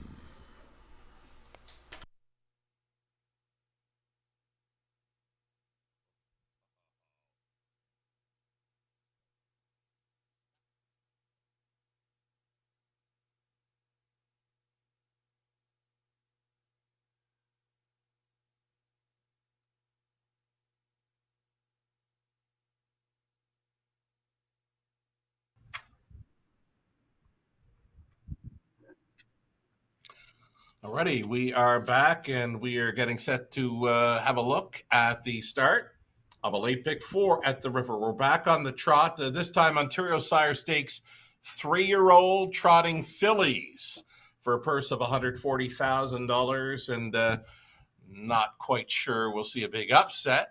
We just witnessed in race number 6, but let's get a look at some pick 4 ticket ideas starting up here. Opening leg for myself, I'm using 4, 5, and 6. Exquisite Taste, a Sprite Sealster, a Stormont Beautiful. We got Louis Roy, Totterworth, Bob McClure on board. Those 3. The early action is on 2, Lil Sweet, for Doug McNair, who I did not include in the opening leg of my late pick 4. I do have it pegged as a top 4 selection, but again, maybe now I kicked myself a bit for maybe not using this 2-horse of the opening leg. Race number 8, back on the pace. We'll try 2 Large Aunt Levi as well as 6, a Convoy 22. We're going to stay with the single, the big class dropper for the drop and pop. Number 1, Waiting on a Woman for Team Cullen, race 9.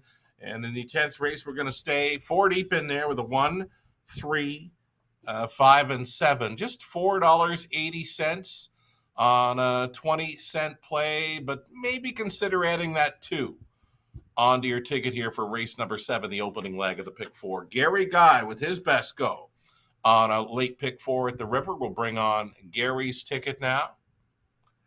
Yes, indeed, he would use the 2 Lil Sweet in here for McNair. His top selection, though, in race 7, it is the 5 Sprite Sealster. Tyler Boris tries for his second driving win on the night. 2, 4, and 5 for Gary, the opening leg. And he's got a couple of singles. He's been pretty good with his singles on the multi-legs this evening at the River. Singles up 6, Convoy 22 in race 8. Do know he's a big fan of that one. And he singles up the class dropper, Waiting on a Woman on the rail in race number 9. And a wise decision for Gary to go deep on the end of it. Another good-looking sequence here for the pick 4. Gary Guys Indigo for just $3 even on a 20-cent wager. Conley Ecclestone's going to take his best shot on the pick 4 play as well. He's Indigo for $14.40, going 4 deep. The opening leg with 2, 4, 5, and 6. Very logical to use all 4 there in the opening leg. 1, 2, and 6 for Conley in the 8th race. 9th race, he went inside to Waiting on a Woman and the Sake Bomb. And on the end of it, 1, 3, and 4. Connor B, Sea Life, Hanover, and Chase. No, the 4 horses, Brightside Maceo. That's it. The 1, 3, and 4 for Conley on the end. Again, he's in to go for $14.40 on a 20-cent pick 4 play. We're on the 4, 5, and 6, but I did mention maybe think about putting that 2 in there as well to start up your late pick 4. Best of luck to all racing and playing along. And Sugar, there's something I wanted to mention also. If fans are looking at the program and seeing Ken Middleton's picks and wondering why his numbers don't line up, there was an early scratch of Mona Lishi, and that was going to be the 3. So now his 6 Sprite Sealster is actually the 5, and also he tells you to use the 9. Well, that would be now 8 Teller's Choice. So notice those post positions, Sugar, they're all different on a few. We get that. You know, one thing, that's a bit of a pet peeve on mine. I just feel like leave them in and we'll scratch them. That way the numbers line up and also the post positions. Yeah, you could be on to something there. I like that idea because I do get messages myself on race day. You know, why is so-and-so leaving from there now? Why? Because they see the early draw, right? Well, something else to add here, Gary. The 8, Teller's Choice, will be leaving from post position 9. Good to also mention that again. So there's the horses coming out on post parade.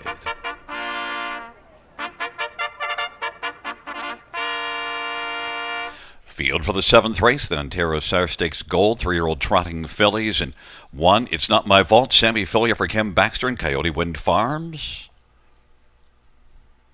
Number 2 is Lil Sweet, Doug McNair for Suzanne Kerwood.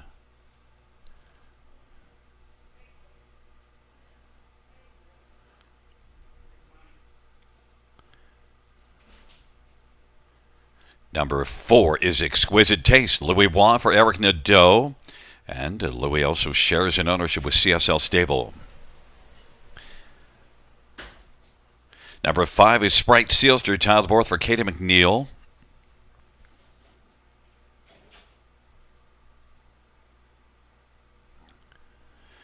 And number 6, Stormont Beautiful, Bob McClure for Kevin Botts and Stormont Meadows.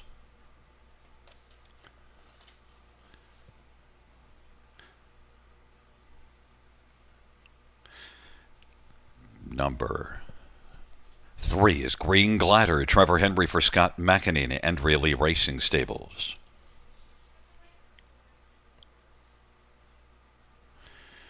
And number 8, Teller's Choice, scoring from post 9. But there is 7, Roxy Hard. Travis Cullen for Benoit Baillargeon, Jeff Baillargeon. And note that 8, Teller's Choice, scores the trailer post, Tyler Jones for Luke Blay and Determination. Field of 8, and once again note that 8 scores from the trailer post, and there is number 8, Teller's Choice, the trailer post position. And let's get a look at this field, OSS Gold, and number 5, Sprite Sealster, would now be Ken's top pick, was listed as the 6, but now is his 5, his top pick, your top pick, and my top pick, Sugar. Yeah, this is a really nice daughter of Green Manalishi, and you mentioned it already tonight. I love that line. They're leggy. They've got a big stride on them, and this one's been really good this season. She has put together 2 wins, 2 seconds, 2 thirds from just 6 outings, banking $122,000. So your highest earner thus far on the season from this field, and it's a great shot to put Tata Borth back into the winner's circle for the 2nd time tonight, and she looks great. Yeah, and look at also Katie McNeil's got some pretty solid numbers, and just overall, this is one that presents well on the track and can get off the gate well, sits right in the middle, and actually post 5 is our winningest post position here, so a lot of positives for Sprite Sealster and Tyler Borth, but well, if we're going to find other horses to use on the ticket, number 6, Stormont Beautiful. You got Primetime Bob and off of a win in a nominators at 2. Yeah, likely not to show gate speed, but we're going to catch a bit of a score down from this one. She is likely strictly a closer with these, but looking very sharp. You know, the ears are right up there, and she's all business, but it looks a bit. This daughter of Resolve is got some confidence, 2 victories in her latest 3 outings. It could be a big ask for this one to finish in the top 2, going for $140,000, but the form is pretty good. I like her chances, and I love the price. Well, right now, if you're given a horse at a price, people have to listen to you after that laser-focused grab in race number 6 on your part. And look, others to look at. How about number 4, Exquisite Taste? Was second in a gold to Monalishi, just 2 starts back. Right, a pair of runner-up finishes in her latest 3, but not much there last time out when going into a conditioned race. So she'll be looking to turn things around in here, and maybe Louis does that for her. She's certainly getting some play from the players. Second choice right now at 3-1, and pretty much leaving right behind the car. But you mentioned that post 5. It's the number 1 post for wins at the River. And Exquisite Taste also is 6 out of 9 in the top 2. So one that didn't get a win as a 2-year-old, but has already got 3 this year. I think that's one that's going to get a fair amount of money, and right now is second on the board in money. Another one that, it's my second choice, and you're 4th, and well, you know, I'm a little sweet here on Doug McNair at Grand River, and this is one that, sure, it was a grassroots win June the 24th, but still overall, the recent form is good with Lil Sweet. Form is pretty good. I was just going down the page to her the gold event there where she finished off the ticket, and then there was a $136,000 event for her in mid-May where she finished off the board as well. So I guess that's why I wasn't leaning towards her as an option for the opening leg of the pick four, but she did open as a favorite or close to it, and right now she's still holding at 4-1. I wouldn't be leaving this one off of the pick four play here because McNair, they've been doing some pretty good things, Team McNair tonight. And another thing to think about is back in that other gold back in the fourth, we had Galen Urso, who was a big earner as a 2-year-old, and then wasn't quite rolling in top form, but had all that 2-year-old money in the bank. Well, Lil Sweet, almost $250,000 last year as a 2-year-old, so proved that it's in there. Right. Same idea, right? It's the same game plan maybe then too with number 2, Lil Sweet. Wouldn't that be something for Team McNair to sweep gold tonight at Grand River? And I threw Roxy Hart on the bottom of my ticket. A quick thought on that one. Outside chance, strictly top 4 possibility. That's where I'd have her because I think it's going to be a tougher post for this one. I know post 7 is not so bad at times, especially if you've got speed, but never showing any gate speed, so likely to be trailing this field. Oh, and a good closer, but look, in a goal did to close up to be second to Sprite Sealster, so that is something to note. It is a field of 7 for the OSS Gold, and It's Not My Vault and Lil Sweet on the inside. In the center, Green Glider, Exquisite Taste, and Sprite Sealster. The outside, Sermon Beautiful and Roxy Hart. And the second tier, Teller's Choice.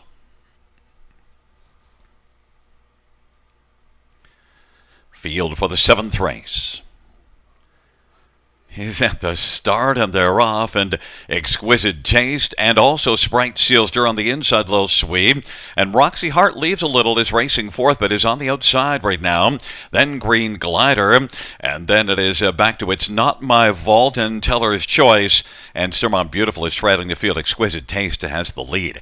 Lil Sweet is finding it sweet right now, sitting in the pocket on the back of Exquisite Taste. And Sprite Sealster is racing on the outside. And Sprite Sealster is moving up and coming on. And then Roxy Hart was able to find a spot on the inside and is racing 4th in front of Green Glider. Then It's Not My Vault, Teller's Choice, and back to Stormont Beautiful. And now Sprite Sealster is coming up on the outside, and Sprite Sealster is trying to clear to the front and is able to take over the lead. 26-3 opening quarter. They race on past the half. Sprite Sealster and Exquisite Taste, and they're quickly moving as Roxy Hart. 56 seconds is the halftime, and they head into the backstretch in this OSS Gold for 3-year-old trotting fillies.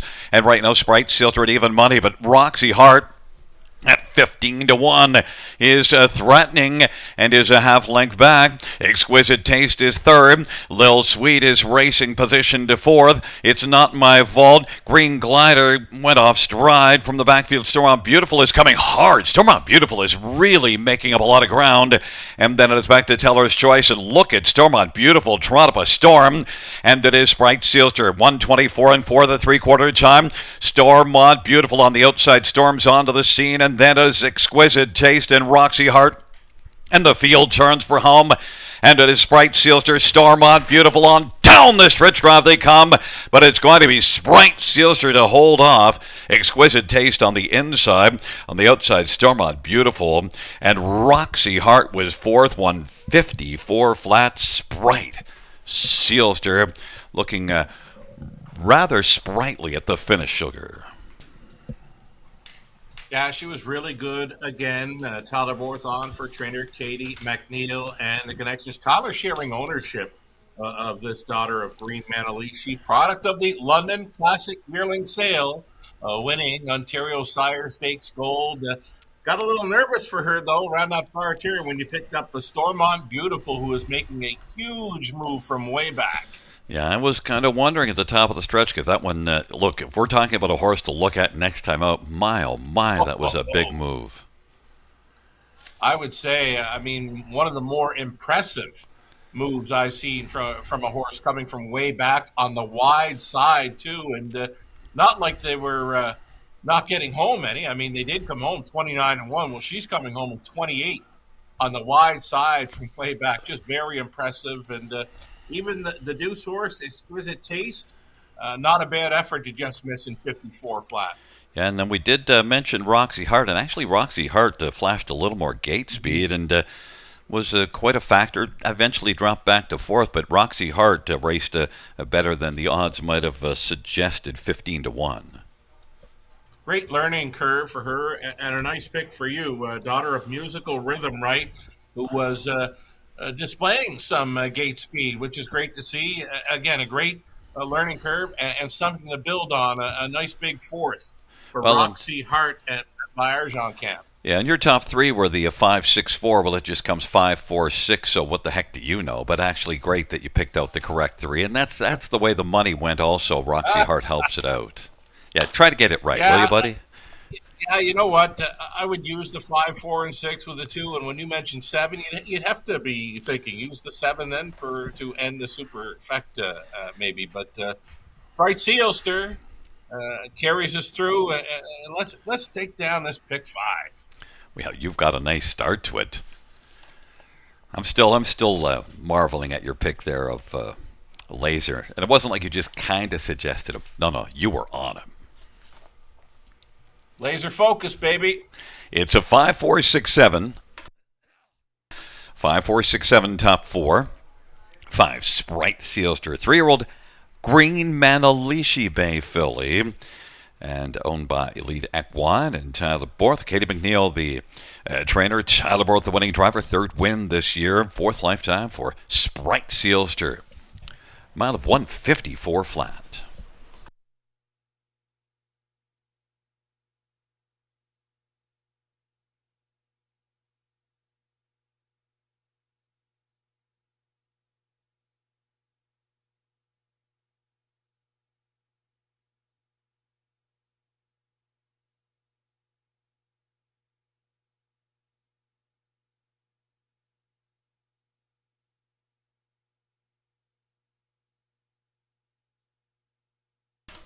Should also mention that is a track record for a 3-year-old trotting filly, now at 154 flat for Sprite Sealster, lowering at 2/5 of a second from Arliza.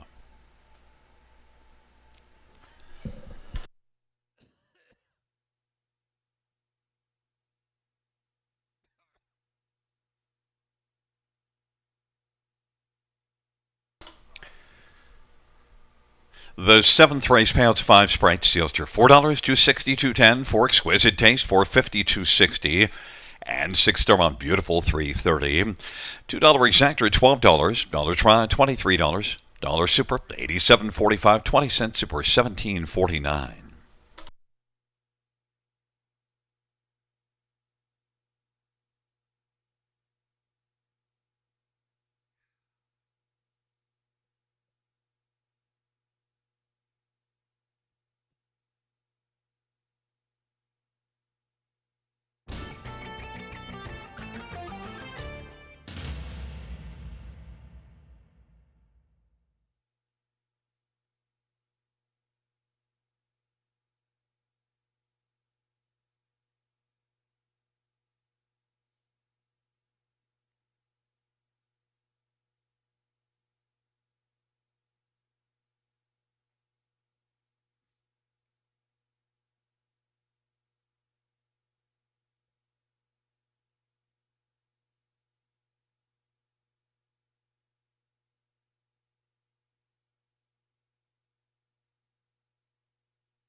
The seventh race order finish from the top is a 658-213-47. That's 658-213-47 on the bottom.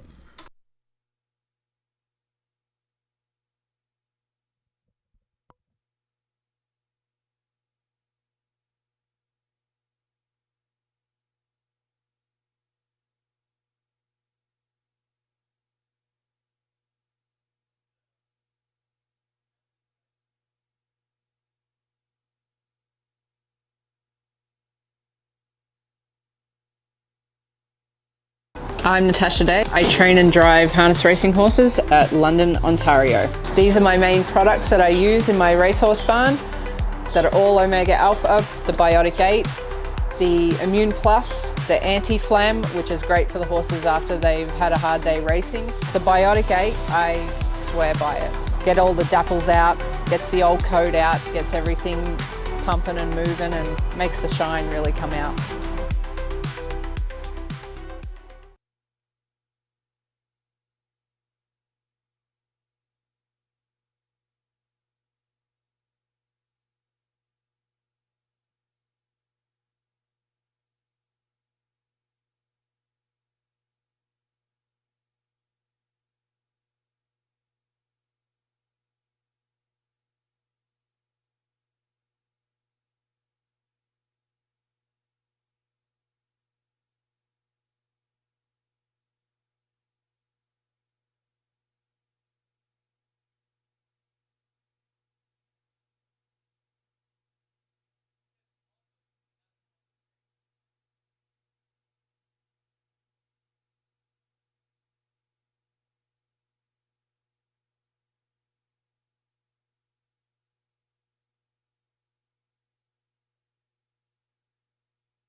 Field 4, race number 8 is on Post Parade, and 1 is Onyx Bovino, Jay Harris for Lace McCabe and Glenview Livestock.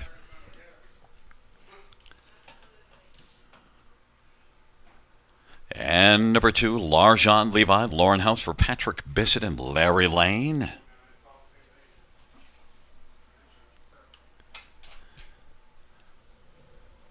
Number 3 is Magicaline, Travis Henry for Sean Stacy and David Lumsden.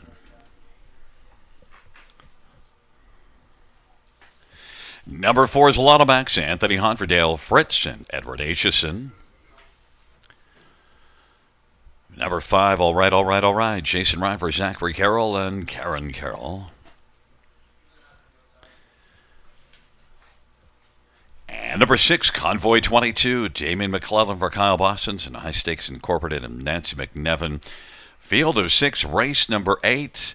Let's get a look at this field and, well, where do you think we should start there, Sugar?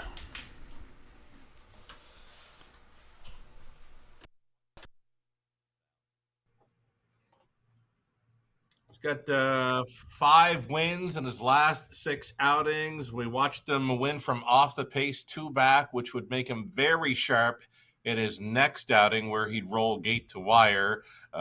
He loves the lead, but I didn't mind him from off the pace as well. I think he's got to use the gate blast again and be on the lead here.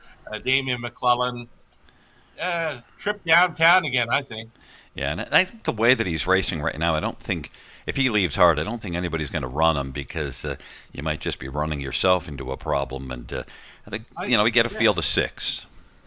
Yeah, I think you're right. I mean, there's no sense in trying to park him. There's no sense to try and go after him early. I mean, this horse has a pair of wins in 52 and change in his last 4 outings, and I think there's more.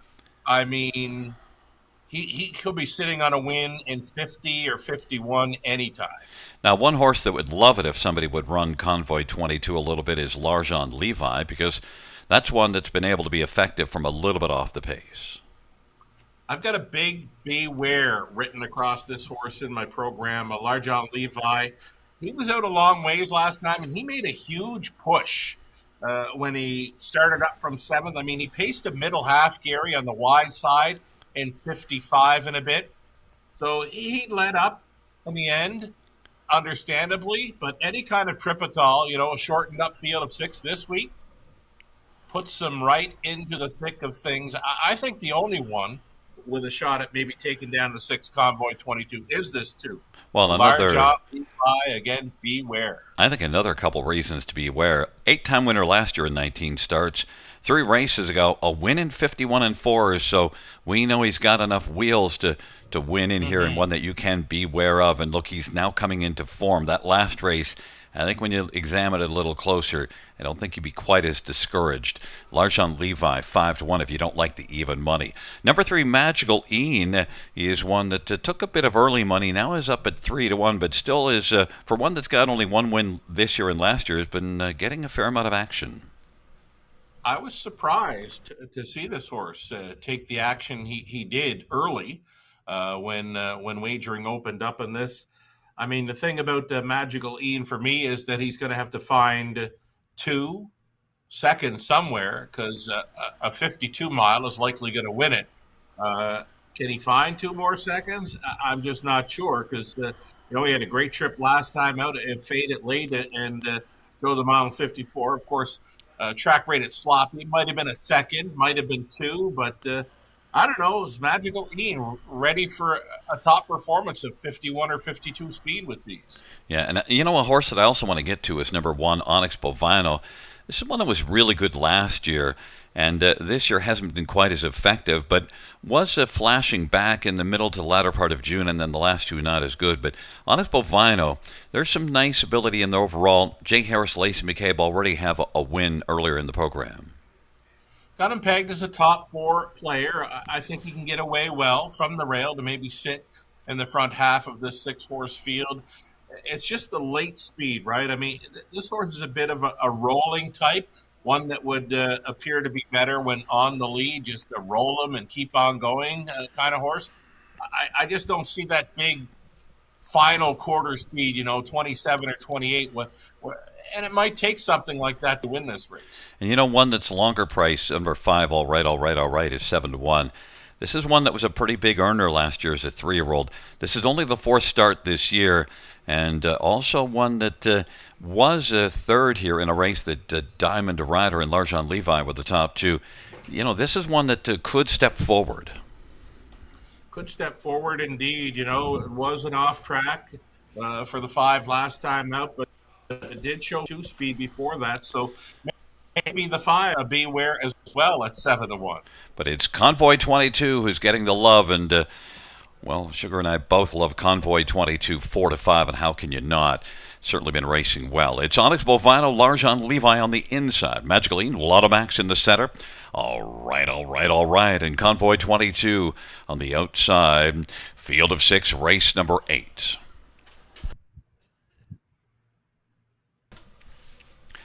And the field for the 8th race is at the start of the rough. Convoy 22 is going to blast with Lotto Max and Magical Een. Right now it's Lotto Max, Convoy 22, Magical Een, and Onyx Bovino. All right. And L'Argent Levi and Lotto Max, but on the outside, Convoy 22 continues to truck out 3 wide. Onyx Bovino on the inside going to drive on through, and now is going to find the pocket on the back of Convoy 22, is going to clear to the lead, and Lotto Max is racing 3rd. Magical Een is back there in 4th, and then it is all right, and L'Argent Levi trails this field of 6, 26-3. Convoy 22 was sent to the front and leads by 2 1/4. Onyx Bovino, Lotto Max, and racing for his Magical Een. All right, has just one beaten, and that is L'Argent Levi. The field heads up towards the half. Convoy 22 is in control right now and looks relaxed, racing on past half in 56, so a 29-2 second panel for Convoy 22. Onyx Bovino's 2 off the pace, racing second. Lotto Max is 3rd, and now L'Argent Levi from the backfield has stepped out, but right now racing 4th is Magical Een. L'Argent Levi is 5th, and all right is trailing the field.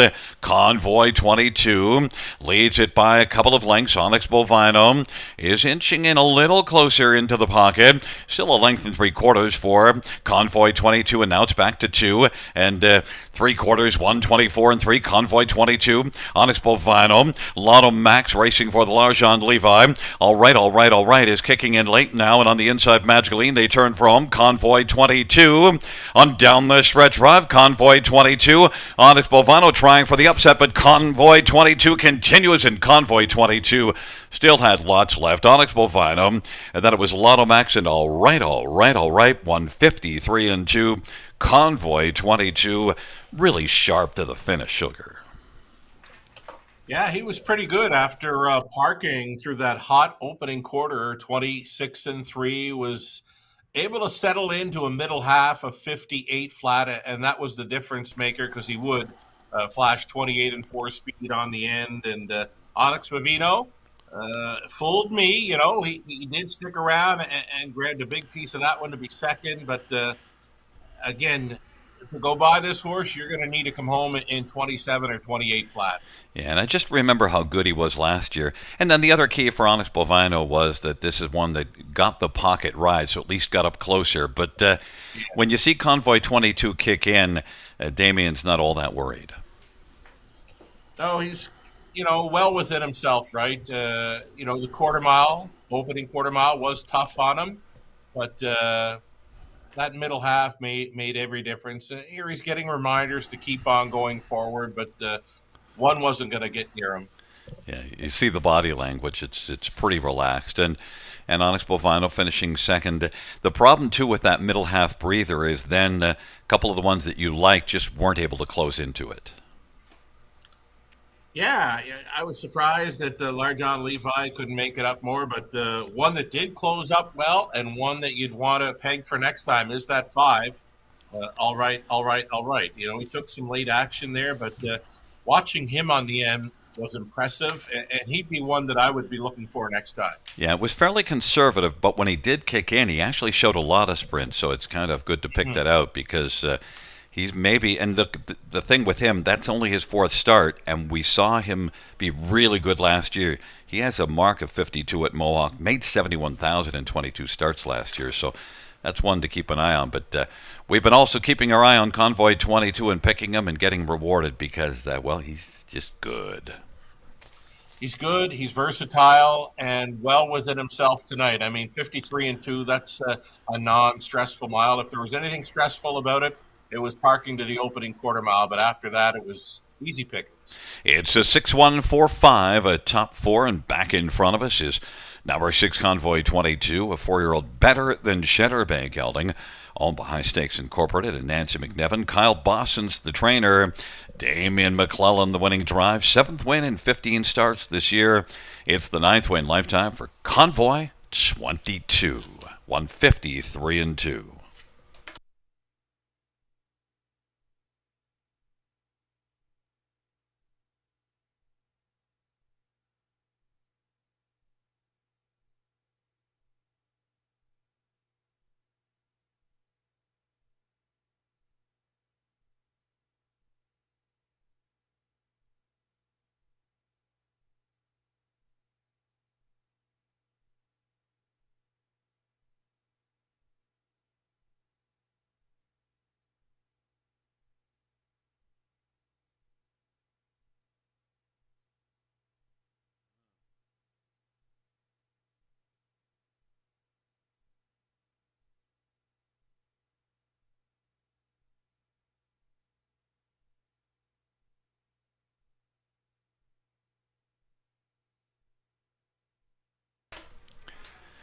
Eighth race payout 6 Convoy 22, 410, 320, and 290. 1 Onyx Bovino, 370 and 290. And 4 Lotto Max, 360. $2 Exactor, 1360. Dollar Try, $43. Dollar Super, 68.05. 20-cent Super, 1361.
Eighth race order finish from the top, 256341. That's 256341 on the bottom.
Field for the 9th race on Parade 1's Waiting on a Woman, Travis Cullen for Jody Cullen and Ron Cullen.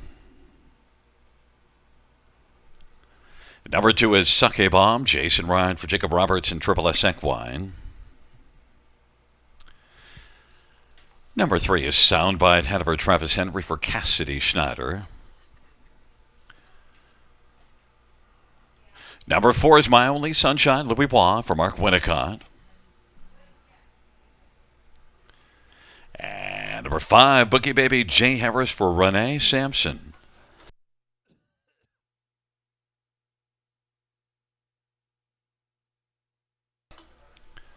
Number 6, Chocolate for Lunch, Brett McDonough for Derek Anderson and Scott Mason. Scratched is number 7. Let's get a look at this field. And, well, Sugar, if you can get by with Waiting on a Woman, you're single into pick 5 here. You got a bunch of horses in the 10th sitting on a monster pick 5, and you just need Waiting on a Woman. Let's bring it. Waiting on a Woman. She's only once raced in an $8,000 claiming event prior to this. This was August of last summer. She went out on a sloppy track at Georgian Downs and win by 6. And then she never raced for the $8,000 tag again until tonight. So we're calling this the drop and pop, looking for a big performance from this mare. Well, we're both showing confidence because we both singled this one up. And Waiting on a Woman. Look, I regularly announce at Flamborough and see Travis Cullen getting horses to the winner's circle often for Jody Cullen. And just at this price, Waiting on a Woman, I think it'll drop from 6 to 5. But look, My Only Sunshine raced pretty well here in this Class 2 races ago.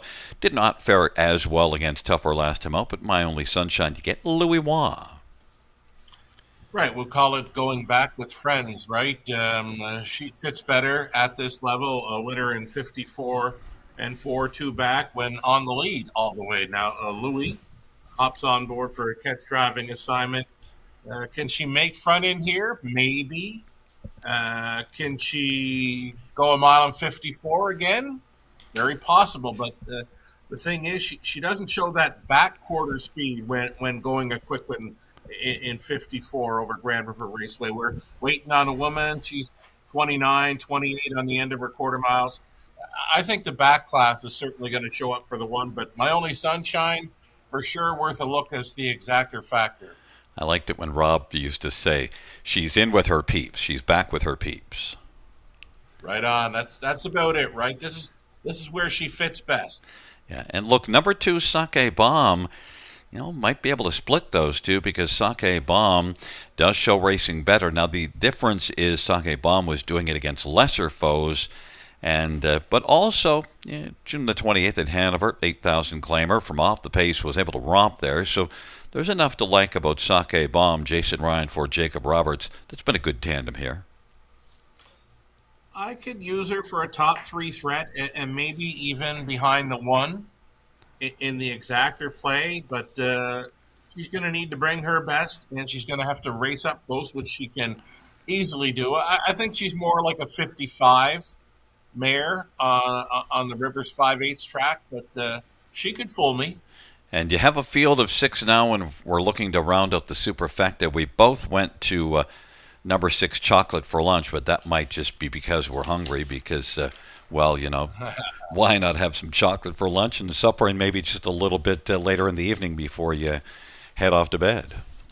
Well, I went there just as a sort of best of the rest selection in the superfecta, but after seeing Cassidy's horses tonight, she's raced 2 big long shots, and they've been first and second, and she's sending out the longest shot on the board here, number 3, Soundbite Hanover. And the food angle, LMC Wagon Wheel was really good earlier this evening, so the chocolate's been good. So you got to look for all the angles, you got to find those angles. Oh, Big Macs too, don't forget. Yeah. Oh, we've been all food, but look, you're the one that gave me that angle about the 6th and the 10th race, and I think that's, I don't know. So don't disparage my idea of being all in on the chocolate here in this one for at least a share, because The only difference is if I got chocolate, I don't share. It's Waiting on a Woman and Sake Bomb on the inside. Soundbite head over My Only Sunshine in the center. To the outside, Bookie Baby and Chocolate for Lunch. Field of 6, race number 9. They're nearing the start.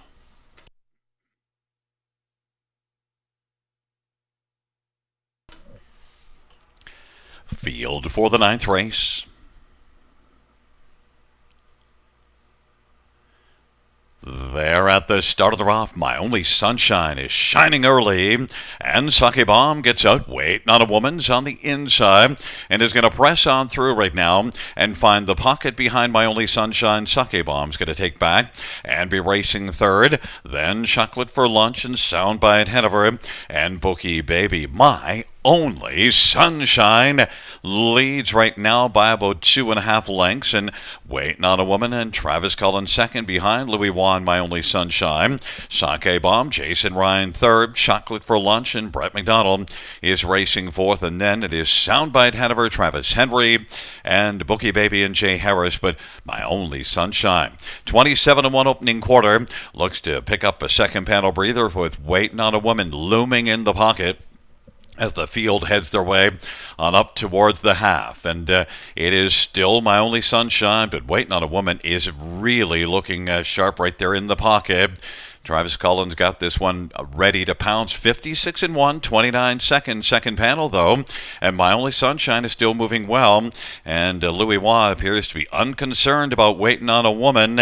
And Sake Bomb is going to pop to the outside. And Waiting on a Woman is going to stay down on the inside as Sake Bomb is going to move up. Sake Bomb is alongside Waiting on a Woman, and that pair is both a length and a half back of My Only Sunshine.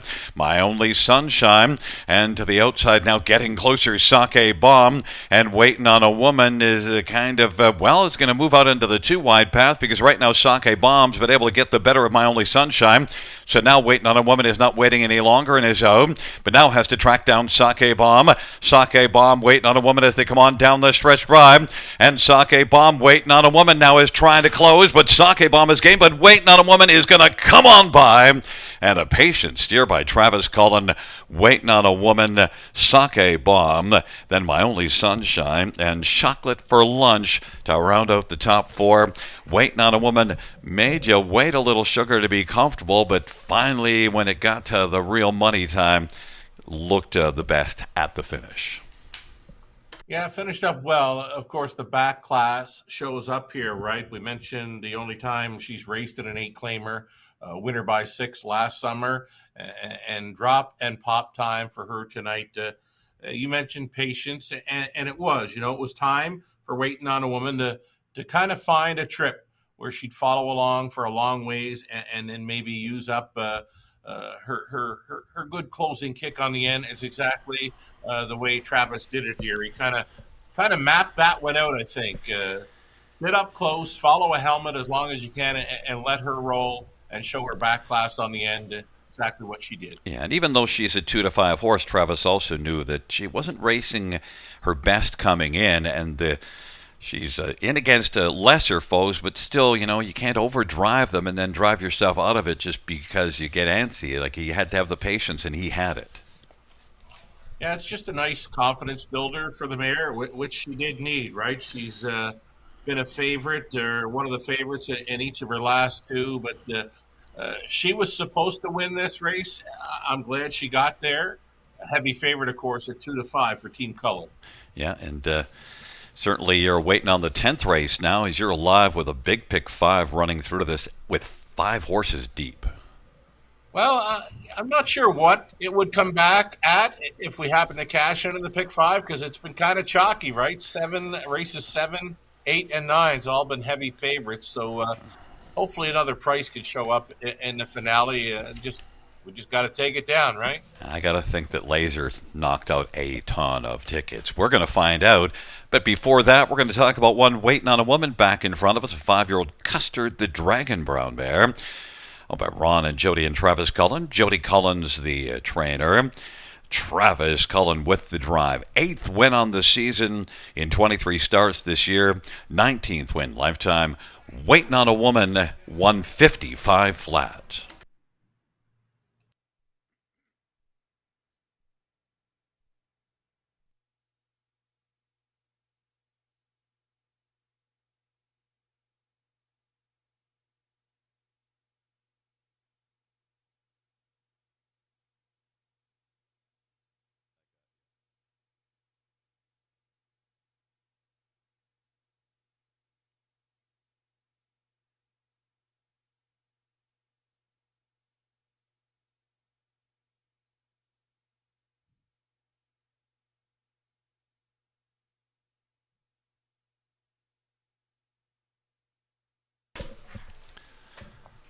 Ninth race payouts one waiting on a woman. 280, 210, 210, two Sake Bomb. 290, 210, and for My Only Sunshine, 210. $2 exactor, $4.90. Dollar try, $3. Dollar super, $6.50. 20-cent super, $1.30.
Ninth race order of finish from the top is a 125-364 scratch. That's 125-364 scratch on the bottom.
Field for the 10th race on parade. 1, Connor B. Travis Henry for James Dean and Trailer Park Guys.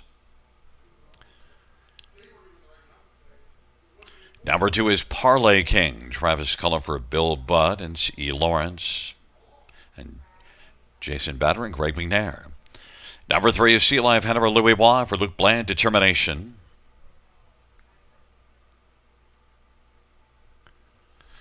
Number 4 is Brightside Maceo, J.B. Renault for Julie Walker and Darlene Carr.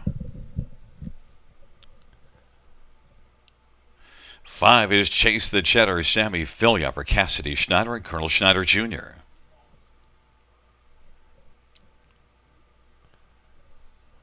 Number 6, All-Star Bruiser, Jason Ryan for Matt Dupuis and Mike Safdie and DLP Racing.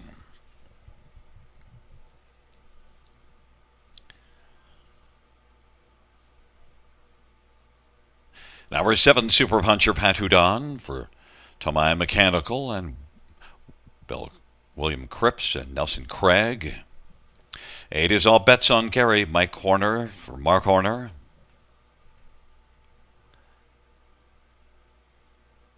And 9 is Wicked Ending, Brett Madonna for James Wellwood and Jeffrey Wellwood. Field of 9, race number 10. Final dash, the final leg of the pick 5. And Sugar, there was almost $12,000 in the pick 5.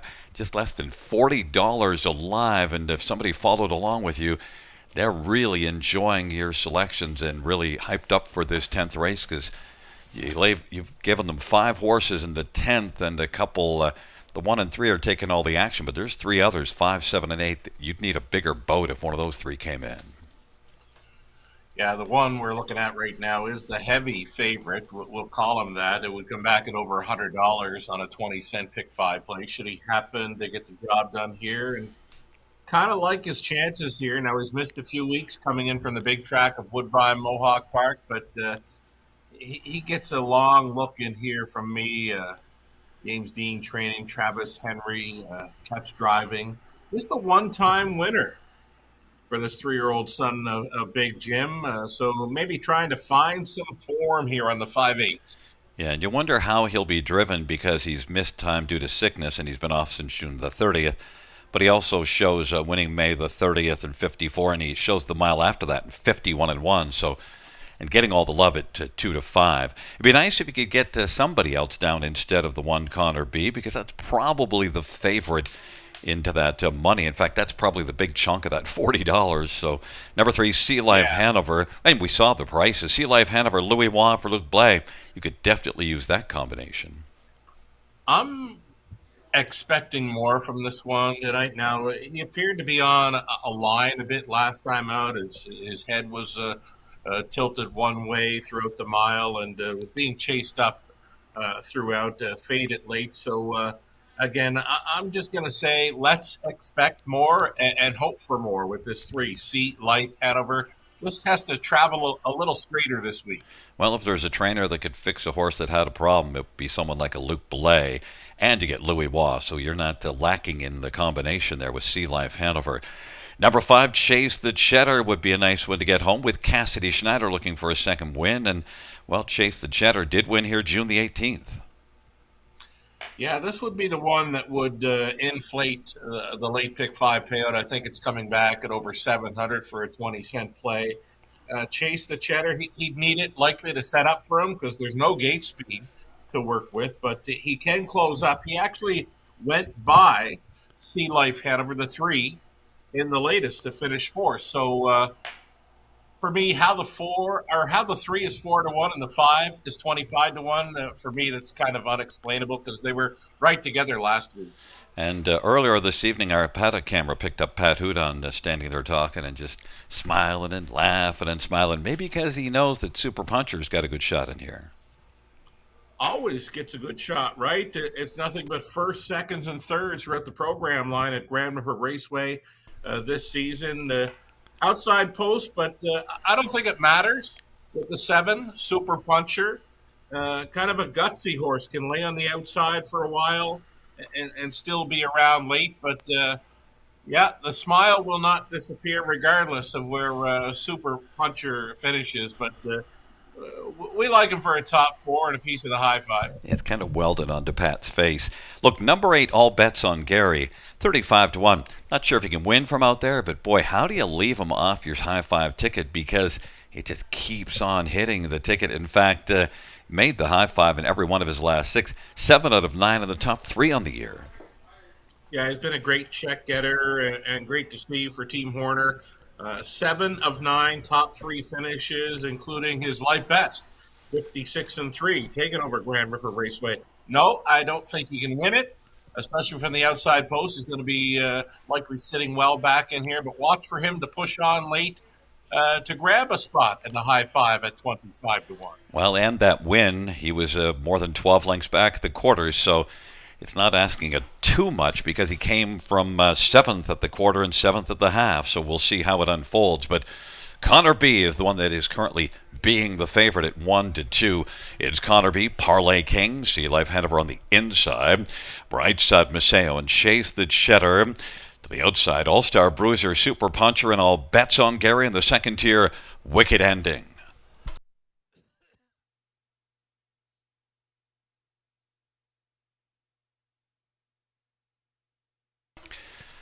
Field for the 10th race.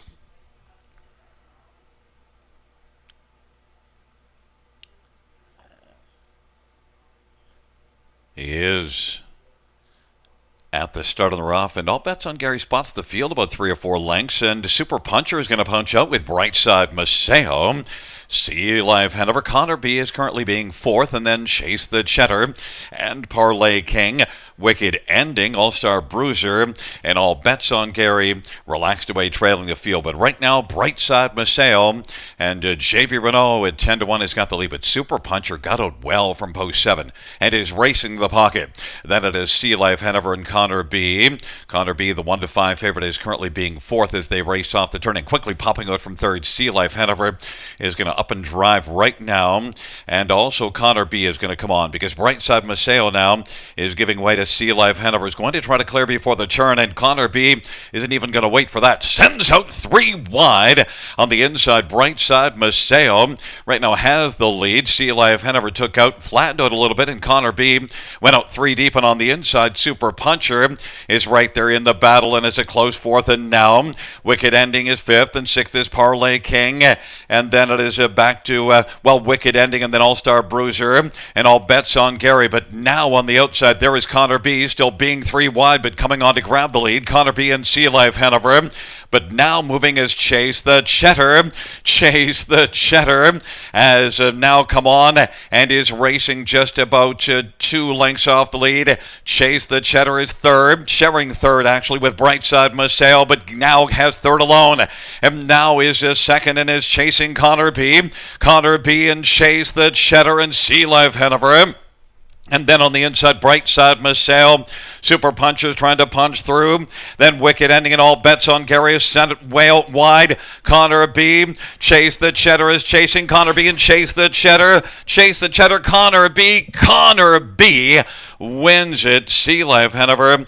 And then Super Puncher was 3rd, 156 flat. What an interesting dash. And they were racing hard, Sugar. But Connor B, despite 3 wide, moving out, heading towards the half, coming by us here, still prevailed. Yeah, I think that kind of a race would be what they would term got Western. They got Western going to the half pile. They were coming from everywhere and switching wide. And I kept looking for a closer, but Connor B, right? Just too much pony for them here.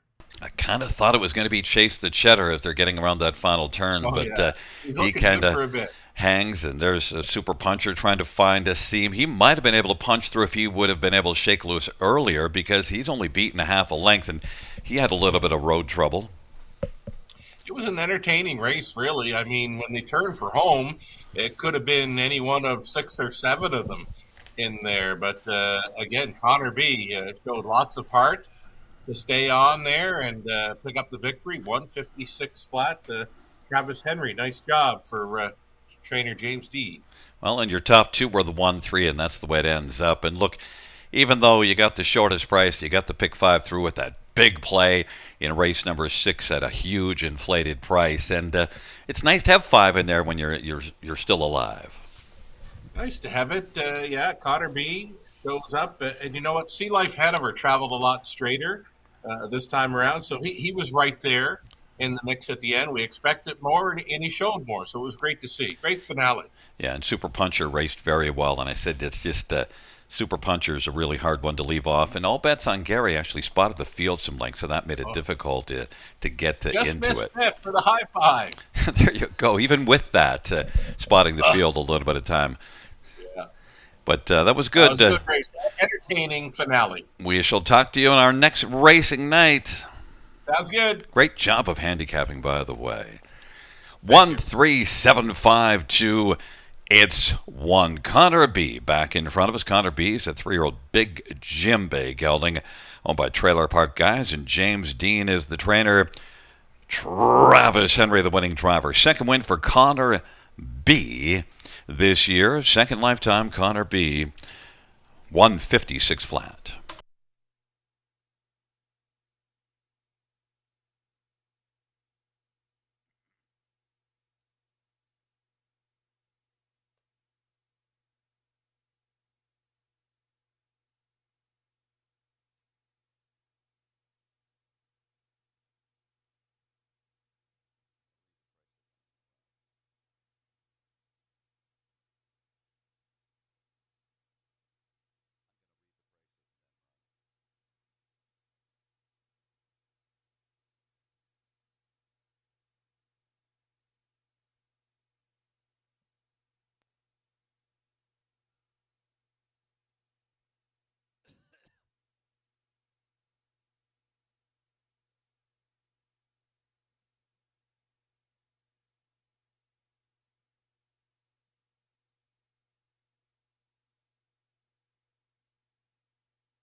Prices for the 10th, 1 Connor B, 270, 220, 210, 3 Sea Life Hanover, 340, 277 Super Puncher, 370, $2 exact rate, $80 try, $43.90, high five, $425.65, and a double of 1 and 1, $5.10, $2 ticket, dollar pick 3, $6.35, the dollar pick 4, $12.65, 20-cent pick 4 is $2.53. And the $1 pick 5, $607.